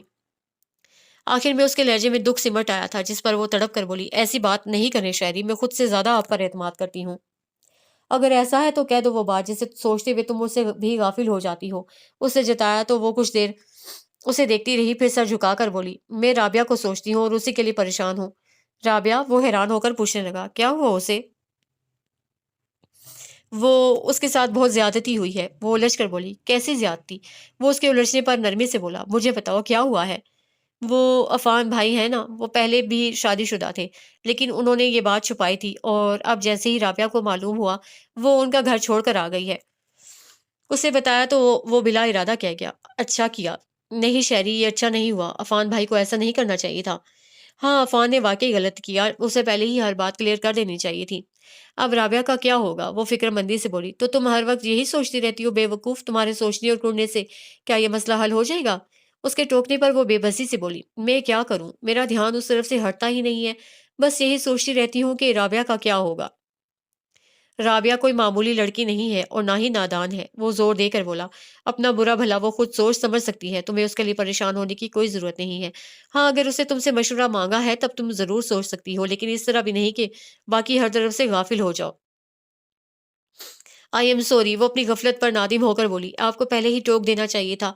میں سمجھا، پتہ نہیں شاید تم میرے لیے پریشان ہو، شہریار نے جتایا نہیں تھا، پھر بھی وہ الجھ گئی، آپ کے لیے؟ ہاں مجھے لندن جانا ہے ٹریٹمنٹ کے لیے، شہریار نے بظاہر سرسری انداز میں بتایا، پھر بھی وہ پریشان ہو گئی، کب جانا ہے؟ ایک آدھ ہفتے میں جاؤں گا، اسے بتایا تو وہ فوراً بولی، میں بھی آپ کے ساتھ چلوں گی۔ ہاں چاہتا تو میں بھی یہی ہوں، لیکن ماما کا خیال ہے تمہیں پریگنینسی میں اتنا لمبا سفر نہیں کرنا چاہیے، اس لیے وہ منع کر رہی ہیں۔ شہریار نے جس انداز سے کہا اس سے وہ سمجھ گئی کہ وہ بیگم افندی کے خیال سے اختلاف نہیں کرے گا، پھر بھی ضد سے بولی، نہیں میں ساتھ جاؤں گی، ماما منع کر رہی ہیں یار، اور وہ زیادہ جانتی ہیں۔ ہاں لیکن شاید یہ نہیں جانتی کہ میں آپ کے بغیر نہیں رہ سکتی، وہ افسردہ ہو کر بولی، جانتی ہیں جبھی تو، وہ کہہ کر جانے کیا سوچنے لگا تھا۔ کیا جبھی تو؟ اس کے ٹوکنے پر وہ کچھ دیر اسے دیکھتا رہا، پھر بظاہر ہلکے پھلکے انداز میں بولا، ماما چاہتی ہیں تم میرے بنا رہنا سیکھو، کیا پتا کب؟ شہری اسے فوراً اس کے ہونٹوں پر ہاتھ رکھ دیا، بس اور کچھ مت کہنا۔ کم آن یار، وہ اس کا ہاتھ تھام کر بولا، بی بریو، میں نے اس لیے تمہیں پہلے ہی سب بتا دیا تھا، اس کے باوجود میں ایسی کسی بات کا تصور بھی نہیں کر سکتی۔ وہ بے اختیار ہو پڑی، تم رویا مت کرو، میں پریشان ہو جاتا ہوں، خود ہی تو رلاتے ہیں۔ اچھا آنسو صاف کرو، بلکہ جاؤ منہ ہاتھ دھو کر آؤ، اسے روب سے کہا تو وہ ہتھیلیوں سے آنکھیں رگڑتی ہوئی اٹھ کر واش روم میں چلی گئی۔ کیا کرے گی یہ لڑکی، وہ سوچتے ہوئے تکیہ سیدھا کر کے لیٹ گیا۔ چند لمحوں بعد وہ تولیے سے منہ صاف کیے بغیر آ کر کہنے لگی، شہری میں خود ماما سے کہوں گی۔ کیا؟ اسے دیکھنے لگا، یہی کہ میں آپ کے ساتھ جاؤں گی۔ کم آن یار، اس بات کو مسئلہ مت بناؤ، وہ دھیرج سے ٹوک کر کہنے لگا، چند دنوں کی بات ہے، میں جاؤں گا اور آ جاؤں گا۔ میں بھی جاؤں گی بس۔ اس کی ضد پر وہ کچھ دیر حیران ہو کر اسے دیکھتا رہا، پھر محض بات ختم کرنے کی غرض سے بولا تھا، اچھی بات ہے۔ وہ جانتی تھی کہ بیگم آفندی اسے بھی وہی جواب دیں گی کہ پریگننسی میں اتنا لمبا سفر ٹھیک نہیں ہے، پھر بھی اسے سوچ لیا کہ وہ ان سے شہریار کے ساتھ جانے کا کہے گی ضرور، اور اس کے لیے اسے ان کا موڈ دیکھنا تھا، شاید اچھے موڈ میں ہو تو اس کی بات مان بھی جائے۔ صبح ناشتے کی ٹیبل پر وہ بس ان کا موڈ دیکھتی رہی، گو کہ اس وقت وہ خاصے خوشگوار موڈ میں تھی، لیکن اس کے ساتھ بہت اجلت میں بھی تھی، اس لیے اس نے کزن اس موضوع سے گریز کیا۔ البتہ ان کے جاتے ہی شہریار سے بولی تھی، شہری لندن کے لیے ایک نہیں دو ٹکٹ لیجیے گا۔ چار لے لوں گا۔ شہریار نے مذاق میں بات اڑائی تو وہ انسنی کر کے بولی تھی، میں آج شام میں ماما سے بات کروں گی اور مجھے یقین ہے وہ مجھے منع نہیں کریں گی۔ اوکے، اگر ماما نے اجازت دی تو پھر میں کیوں اعتراض کروں گا، بلکہ میں خود یہی چاہتا ہوں کہ تم ہر جگہ ہر پل میرے ساتھ رہو۔ تو آپ ماما سے کیوں نہیں کہتے؟ کہہ چکا ہوں جبھی تو۔ خیر چھوڑو، مجھے دیر ہو رہی ہے، شام کو میں جلدی آؤں گا، پھر بات کریں گے، اوکے؟ شہریار نے آخر میں مسکرا کر اسے ریلیکس رہنے کا اشارہ کیا، پھر خداحافظ کہہ کر باہر نکل گیا تو وہ اس کے پیچھے دیکھتی ہوئی وہیں لاؤنج میں بیٹھ گئی۔ اب شام تک اس کے پاس کرنے کو کچھ نہیں تھا، اور یہ فراغت اسے واقعی بہت بور کر دیتی تھی۔ کئی گھنٹوں ایک ہی جگہ بیٹھی رہتی، کبھی بے مقصد ایک کمرے سے دوسرے کمرے میں جھانکتی پھرتی، اور کبھی تنہائی اور خاموشی سے گھبرا کر رابعہ کو فون کرتی، تو پھر باتوں میں کچھ وقت گزر جاتا تھا۔ لیکن ادھر جب سے رابعہ امی کے گھر آئی تھی تو اس کی سمجھ میں نہیں آتا تھا کہ اسے کیا باتیں کرے۔ ڈاکٹر عرفان کے بارے میں وہ سننا نہیں چاہتی تھی، اور ان سے ہٹ کر اس کے پاس بھی شاید کوئی موضوع نہیں رہا تھا، جب ہی رسمی جملے کہہ کر وہ فون بند کر دیتی، ج- جس سے وہ مزید پریشان ہو جاتی، اور نہ چاہتے ہوئے بھی اس کے بارے میں سوچے چلے جاتی۔ پتہ نہیں اس کا کیا ہوگا، ڈاکٹر عرفان سے اس کی مصالحت ہو سکے گی یا نہیں، پھر دعائیں دعائیں اے اللہ رابعہ کے ساتھ اچھا کرنا جو اس کے حق میں بہتر ہو، وغیرہ وغیرہ۔ اور رات چونکہ شہریار نے ٹوک دیا تھا، اس لیے اس وقت اسے جیسے ہی رابعہ کا خیال آیا وہ اپنا دھیان بٹانے کو فوراً وہاں سے اٹھ گئی اور اپنے کمرے میں آ کر ٹی وی آن کیا تھا کہ ادھر فون کی بیل بجنے لگی۔ ہیلو، اسے ٹی وی کی آواز بند کر کے کارڈلیس اٹھایا تھا۔ السلام علیکم، دوسری طرف جانے کون تھا؟ وعلیکم السلام، اسے جواب دیا تھا کہ ادھر سے پوچھا گیا، آپ کون ہیں؟ جی آپ کو کس سے بات کرنی ہے؟ وہ اب پوری طرح متوجہ ہو گئی تھی۔ اگر میں کہوں آپ سے، اسے کہا تو وہ رانگ نمبر سمجھ کر بولی، سوری، فون بند مت کیجیے گا۔ وہ فوراً بولا تھا، میں دوبارہ رنگ کر لوں گا۔ آپ ہیں کون؟ اس نے ناگواری سے پوچھا۔ اسفند یار افندی۔ اور آپ؟ اس نے اپنا نام بتا کر پوچھا تو وہ بلا ارادہ بولی تھی، مسز شہریار افندی۔ مسز شہریار افندی، اسے سوچتے ہوئے انداز میں دہرایا، پھر شاید حیران ہوا تھا۔ شہری؟ آپ شہری کی مسز ہیں؟ جی، اور آپ؟ میں بدقسمتی سے شہری کا بھائی ہوں، وہ تلخی سے بولا تھا۔ جی؟ اب حیران ہونے کی باری اس کی تھی۔ کیا کہا آپ نے؟ شہری کا بھائی اسفند یار افندی، اسے زور دے کر کہا تو وہ الجھ گئی۔ لیکن شہری نے تو کبھی آپ کا ذکر نہیں کیا۔ پتہ نہیں وہ میرے بارے میں جانتا بھی ہے کہ نہیں، وہ بہت چھوٹا تھا اور وہ اس وقت، اور شاید اس کی ماں نے اسے نہیں بتایا ہوگا۔ اس سے کہا تو وہ مزید الجھ گئی۔ کیا مطلب اس کی ماں؟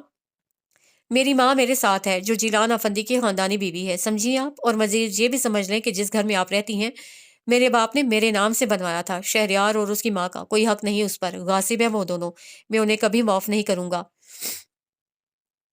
میری ماں کے ساتھ جو سلوک کیا، یا اللہ! اسے گھبرا کر سلسلہ منقطع کر کے کارڈلیس دور پھینک دیا، لیکن فوراً ہی دوبارہ بیل بجنے لگی جس سے وہ مزید ڈر گئی۔ یوں لگا جیسے فون کے بجائے وہ خود سامنے آ کھڑا ہوا ہو۔ غاصب ہیں وہ دونوں، میں انہیں کبھی معاف نہیں کروں گا۔ اف نہیں، شہری ایسا نہیں ہے۔ اسے گھٹنوں میں منہ چھپا لیا اور جتنی دیر فون کی بیل بجتی رہی وہ اسی طرح بیٹھی رہی۔ اس کے بعد بھی اسے ڈرتے ڈرتے سر اونچا کیا تھا، پھر بھاگ کر کمرے سے نکل آئی اور کچھ دیر لاؤنج میں ٹہل کر اپنی حواس بحال کی۔ پھر پہلے اس نے خود کو سرزنش کی کہ وہ کیوں ڈر رہی ہے۔ اس کے بعد اسفند یار کو سوچتے ہوئے اسے یاد آیا کہ وہ شاید پہلے بھی اس کا فون اٹینڈ کر چکی ہے۔ اس وقت بیگم آفندی موجود تھی اور انہوں نے اسفند یار کا نام سنتے ہی اس کے ہاتھ سے ریسیور جھپٹا تھا۔ یہ اسے اب خیال آیا تو وہ اسی نہج پہ سوچنے لگی، اس کا مطلب ہے ماما کا اسفند یار سے رابطہ ہے، اور شہری وہ شاید نہیں جانتے، ورنہ مجھے ضرور بتاتے۔ پتہ نہیں ماما ان سے کیوں چھپا رہی ہیں۔ اسفند یار بھی تو یہی کہہ رہے تھے کہ اس کی ماں نے اسے نہیں بتایا ہوگا۔ کیوں نہیں بتایا؟ سوتیلی ہی صحیح، ہیں تو بھائی، ایک باپ کی اولاد۔ خیر اب میں بتاؤں گی شہری کو۔ آخر میں وہ شہریار کے سامنے انکشاف کرنے اور اس کے بعد کا رد عمل سوچ رہی تھی کہ اسی وقت شہریار آ گیا اور جھک کر اس کی آنکھوں میں جھانکتے ہوئے بولا تھا، ہیلو، کہاں گم ہو؟ اس نے چونک کر گہری سانس کھینچی، پھر مسکرا کر بولی، میں آپ ہی کو سوچ رہی تھی۔ تم نے سوچا اور میں آ گیا؟ شہریار نے اس کے قریب بیٹھتے ہوئے کہا۔ ہاں، آپ اتنی جلدی کیسے آ گئے؟ چلا جاؤں؟ میرا یہ مطلب نہیں ہے، وہ روٹھے لہجے میں کہہ کر اٹھ کھڑی ہوئی۔ کہاں جا رہی ہو؟ میں تمہارے لیے آیا ہوں۔ شہریار نے اس کا ہاتھ کھینچ کر دوبارہ بٹھایا تو وہ اسے دیکھتے ہوئے کچھ ٹھٹک گئی۔ شہری، آپ کی طبیعت تو ٹھیک ہے نا؟ تمہیں کیا لگ رہا ہے؟ وہ بظاہر مسکرا رہا تھا لیکن اس کی آنکھوں میں جانے کون سا رنگ تھا جس نے اسے بے چین کر دیا۔ مجھے نہیں بتا، آپ بتائیں۔ او گاڈ، تم کتنی جلدی پریشان ہو جاتی ہو، وہ گہری سانس کے ساتھ کہتے ہوئے اٹھ کھڑا ہوا۔ چلو کمرے میں۔ وہ فوراً اٹھ کر اس کے ساتھ کمرے میں آ گئی۔ شہریار نے گلے سے ٹائی کھینچ کر ایک طرف ڈال دی، پھر شرٹ کے بٹن کھولتے ہوئے بولا، پردے برابر کر دو، میں سوؤں گا۔ اس نے بڑھ کر پردے کھینچ دیے، پھر وہیں رک کر اسے دیکھنے لگی۔ وہ جھنجھلا گیا۔ ایسے کیوں دیکھ رہی ہو؟ مر نہیں رہا؟ اور خبردار رونا نہیں۔ وہ بمشکل آنسوؤں پر بند باندھ کر اس کے پاس آئی اور اس کا ہاتھ ہاتھوں میں لے کر کہنے لگی، شہری، مجھے لگتا ہے تمہارا مجھ سے دل بھر گیا ہے اور اب تم آرام سے مر جانا چاہتے ہو۔ کتنے خودغرض ہو تم، میرا کوئی خیال نہیں۔ بے وقوف، شہریار نے اس کا سر اپنے سینے پر رکھ لیا، تمہارے خیال ہی سے تو میں خدا سے لمبی عمر کی دعا مانگتا ہوں، پھر مرنے کی بات کیوں کرتے ہو؟ I am sorry. وہ پہلے نادم ہوا، پھر اس کا چہرہ اونچا کر کے بولا، ویسے مرنا تو ہے ہی ایک دن، وہ دن میری زندگی میں نہیں آنا چاہیے۔ اس نے فوراً کہا تو وہ کزن مسکرا کر بولا، اچھی بات ہے، اب یہ بتاؤ تمہارے بعد میں کیا کروں گا؟ دوسری شادی، وہ بے ساختہ بولی اور ایسا ہی بے ساختہ شہریار کا کہکا تھا۔ پھر پوچھنے لگا، کس سے؟ کسی سے بھی، لیکن مجھے بھولنا مت، ہمیشہ اپنے دل میں رکھنا۔ اچھا، اور؟ وہ ہنسا محظوظ ہوا۔ اور بس؟ چلو تو اب مجھے سونے دو تاکہ میں دوسری بیوی کے خواب دیکھ سکوں۔ وہ کہہ کر کروٹ بدل گیا تو اس کا دل چاہا اسے جھنجھوڑ کر پوچھے کہ وہ کیوں بار بار اس کی طرف سے منہ موڑ لیتا ہے۔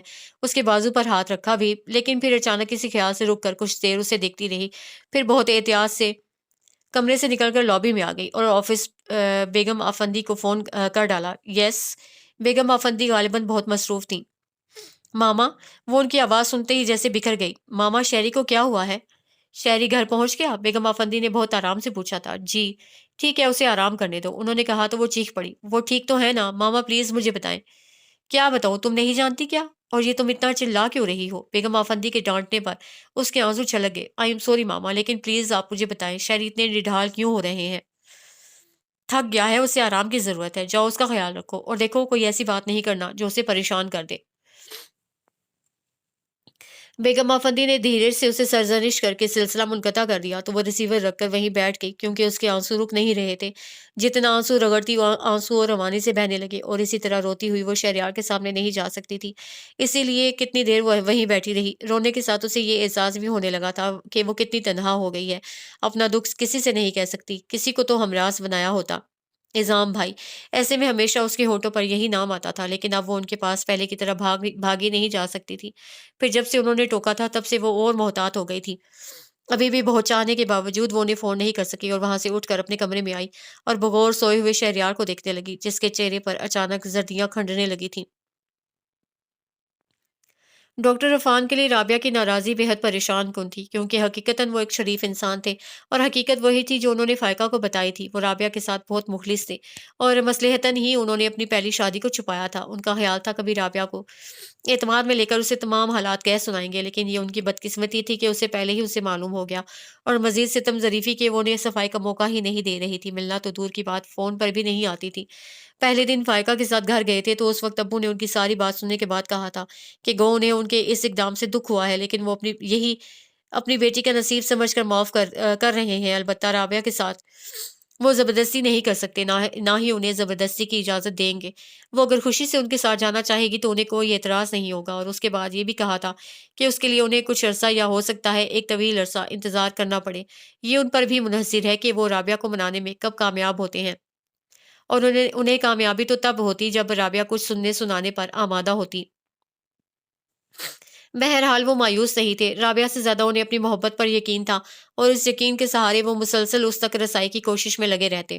گو کہ ان کے گھر آنے پر ابو نے پابندی نہیں لگائی تھی، لیکن وہ خود ہی دوبارہ نہیں گئے تھے، کیونکہ ان چند مہینوں میں انہوں نے رابعہ کو اتنا جان لیا تھا کہ وہ کتنی ضدی اور خود سر ہے، کسی کا لحاظ نہیں کرتی۔ اس لیے وہ بار بار اس گھر میں جا کر ہرٹ نہیں ہونا چاہتے تھے کہ بہرحال ان کا سسرال تھا۔ گو کہ روزانہ شام کو جب وہ ہاسپٹل سے نکلتے تو ان کا دل چاہتا سیدھے اس کے پاس آئے، لیکن بڑی مشکل سے وہ خود کو سمجھاتے ہوئے گھر جاتے تو آگے گھر کاٹنے کو دوڑتا تھا، حالانکہ رابعہ سے پہلے بھی وہ اکیلے ہی رہتے تھے۔ بہرحال اس وقت گھر جاتے ہوئے انہیں وہ شدت سے یاد آ رہی تھی، اور دل یہ چاہ رہا تھا اس کے پاس چلے جائیں، اور پھر وہاں تو نہیں، وہ سلمان کے گھر چلے آئے۔ سلمان اس وقت آفس سے لوٹے تھے، اور انہیں سامنے پا کر کسی طرح اپنا رویہ تبدیل نہیں کر سکے، یعنی ڈاکٹر عرفان کو دیکھ کر ان کی پیشانی پر کوئی بل نہیں آیا تھا۔ کیسے ہیں عفان بھائی؟ آپ آئیں، بیٹھیں۔ شکریہ، آپ سنائیں، کیا ابھی آفس سے آ رہے ہیں؟ ڈاکٹر عفان نے پوچھا۔ جی راہیلہ؟ سلمان نے انہیں جواب دینے کے ساتھ راہیلہ کو پکارا تو اس کا جواب کچن سے آیا تھا۔ چائے لا رہی ہوں۔ ایک منٹ، میں چائے کا کیا ہوں، ورنہ وہ صرف ایک ہی کپ لے آئیں گی، سلمان کہتے ہوئے اٹھ کر چلے گئے۔ ڈاکٹر عفان نے ٹیبل سے اخبار اٹھا لیا، بظاہر نظریں اس پر جما دیں، جبکہ ذہن یہ سوچنے لگا تھا کہ انہیں رابعہ کے متعلق کوئی بات کرنی چاہیے یا نہیں، اور ابھی کسی نتیجے پر نہیں پہنچے تھے کہ سلمان اور ان کے پیچھے راہیلہ بھی آ گئی۔ السلام علیکم، کیسے ہیں آپ؟ راہیلہ نے خاص سے پرجوش انداز میں ان کی خیریت پوچھی، جس پر وہ اندر ہی اندر بے حد حیران ہوئے، کیونکہ رابعہ کی موجودگی میں وہ خاصے روٹھے پن کا مظاہرہ کرتی تھی۔ رابعہ سے ملاقات ہوئی؟ راہیلہ نے گو کے استزائیہ انداز میں پوچھا تھا، اور وہ خاصے جذبس بھی ہوئے، لیکن اس کے ساتھ انہیں موقع مل گیا تھا جب بھی فوراً بولے، وہ تو آپ کرائیں گی۔ میں؟ نہ بابا۔ راہیلہ کانوں کو ہاتھ لگانے لگی۔ میری شامت نہیں آئی۔ کیا مطلب، آپ ڈرتی ہیں اس سے؟ ڈاکٹر عفان نے بمشکل ناگواری چھپا کر پوچھا۔ میں کیا، سبھی ڈرتے ہیں، بہت تیز ہے، میرے ساتھ جو سلوک کیا اس نے، وہ میں کبھی نہیں بھول سکتی۔ راہیلہ نے سلمان کا بھی خیال نہیں کیا۔ اور آپ اپنے آپ کو دیکھیں، کتنا چاہتے ہیں آپ اسے، کسی چیز کی کمی نہیں دی، پھر بھی وہ آپ پر لعنت بھیج کر چلی گئی۔ بہت غرور ہے اسے، آپ کا نام بھی نہیں سننا چاہتی، حالانکہ آپ نے کوئی ایسا جرم نہیں کیا، پہلے شادی ہی تو کی تھی۔ کہاں آ گیا؟ ڈاکٹر عرفان بہت جذبز ہو رہے تھے، اور کتنی بار انہوں نے سلمان کو دیکھا، لیکن وہ یوں بیٹھے تھے جیسے کچھ سن ہی نہیں رہے۔ آپ کی پہلی بیوی کہاں رہتی ہے؟ راہیلہ نے پہلی شادی کے ذکر کے ساتھ ہی سوال شروع کر دیے۔ گاؤں میں۔ آپ کے ماں باپ کے ساتھ رہتی ہوگی؟ جی۔ کیسی ہے؟ ٹھیک ہے۔ پھر آپ نے دوسری شادی کیوں کی؟ یہ تو اس بیچاری پر بھی ظلم ہوا نا، آپ کو ایسا نہیں کرنا چاہیے تھا۔ وہ دیہاتی سیدھی سادی عورت اپنے حق کے لیے آواز بھی نہیں اٹھا سکتی، آپ مرد ایسے کیوں ہوتے ہیں؟ لیکن اللہ کا شکر ہے سلمان ایسے نہیں ہیں، وہ چاہتے ہیں مجھے۔ راہیلہ کی ٹان اسی بات پر ٹوٹتی تھی۔ جی رابعہ نے بتایا تھا مجھے، آپ کی لو میرج ہے۔ ڈاکٹر عفان نے محض اپنی طرف سے دھیان ہٹانے اور کی ہاتھی بات کا رخ اس کی طرف موڑا تھا۔ اور کیا کیا بتایا رابعہ نے؟ راہیلہ نے فوراً پوچھا۔ بس یہی، وہ کہہ کر اٹھ کھڑے ہوئے۔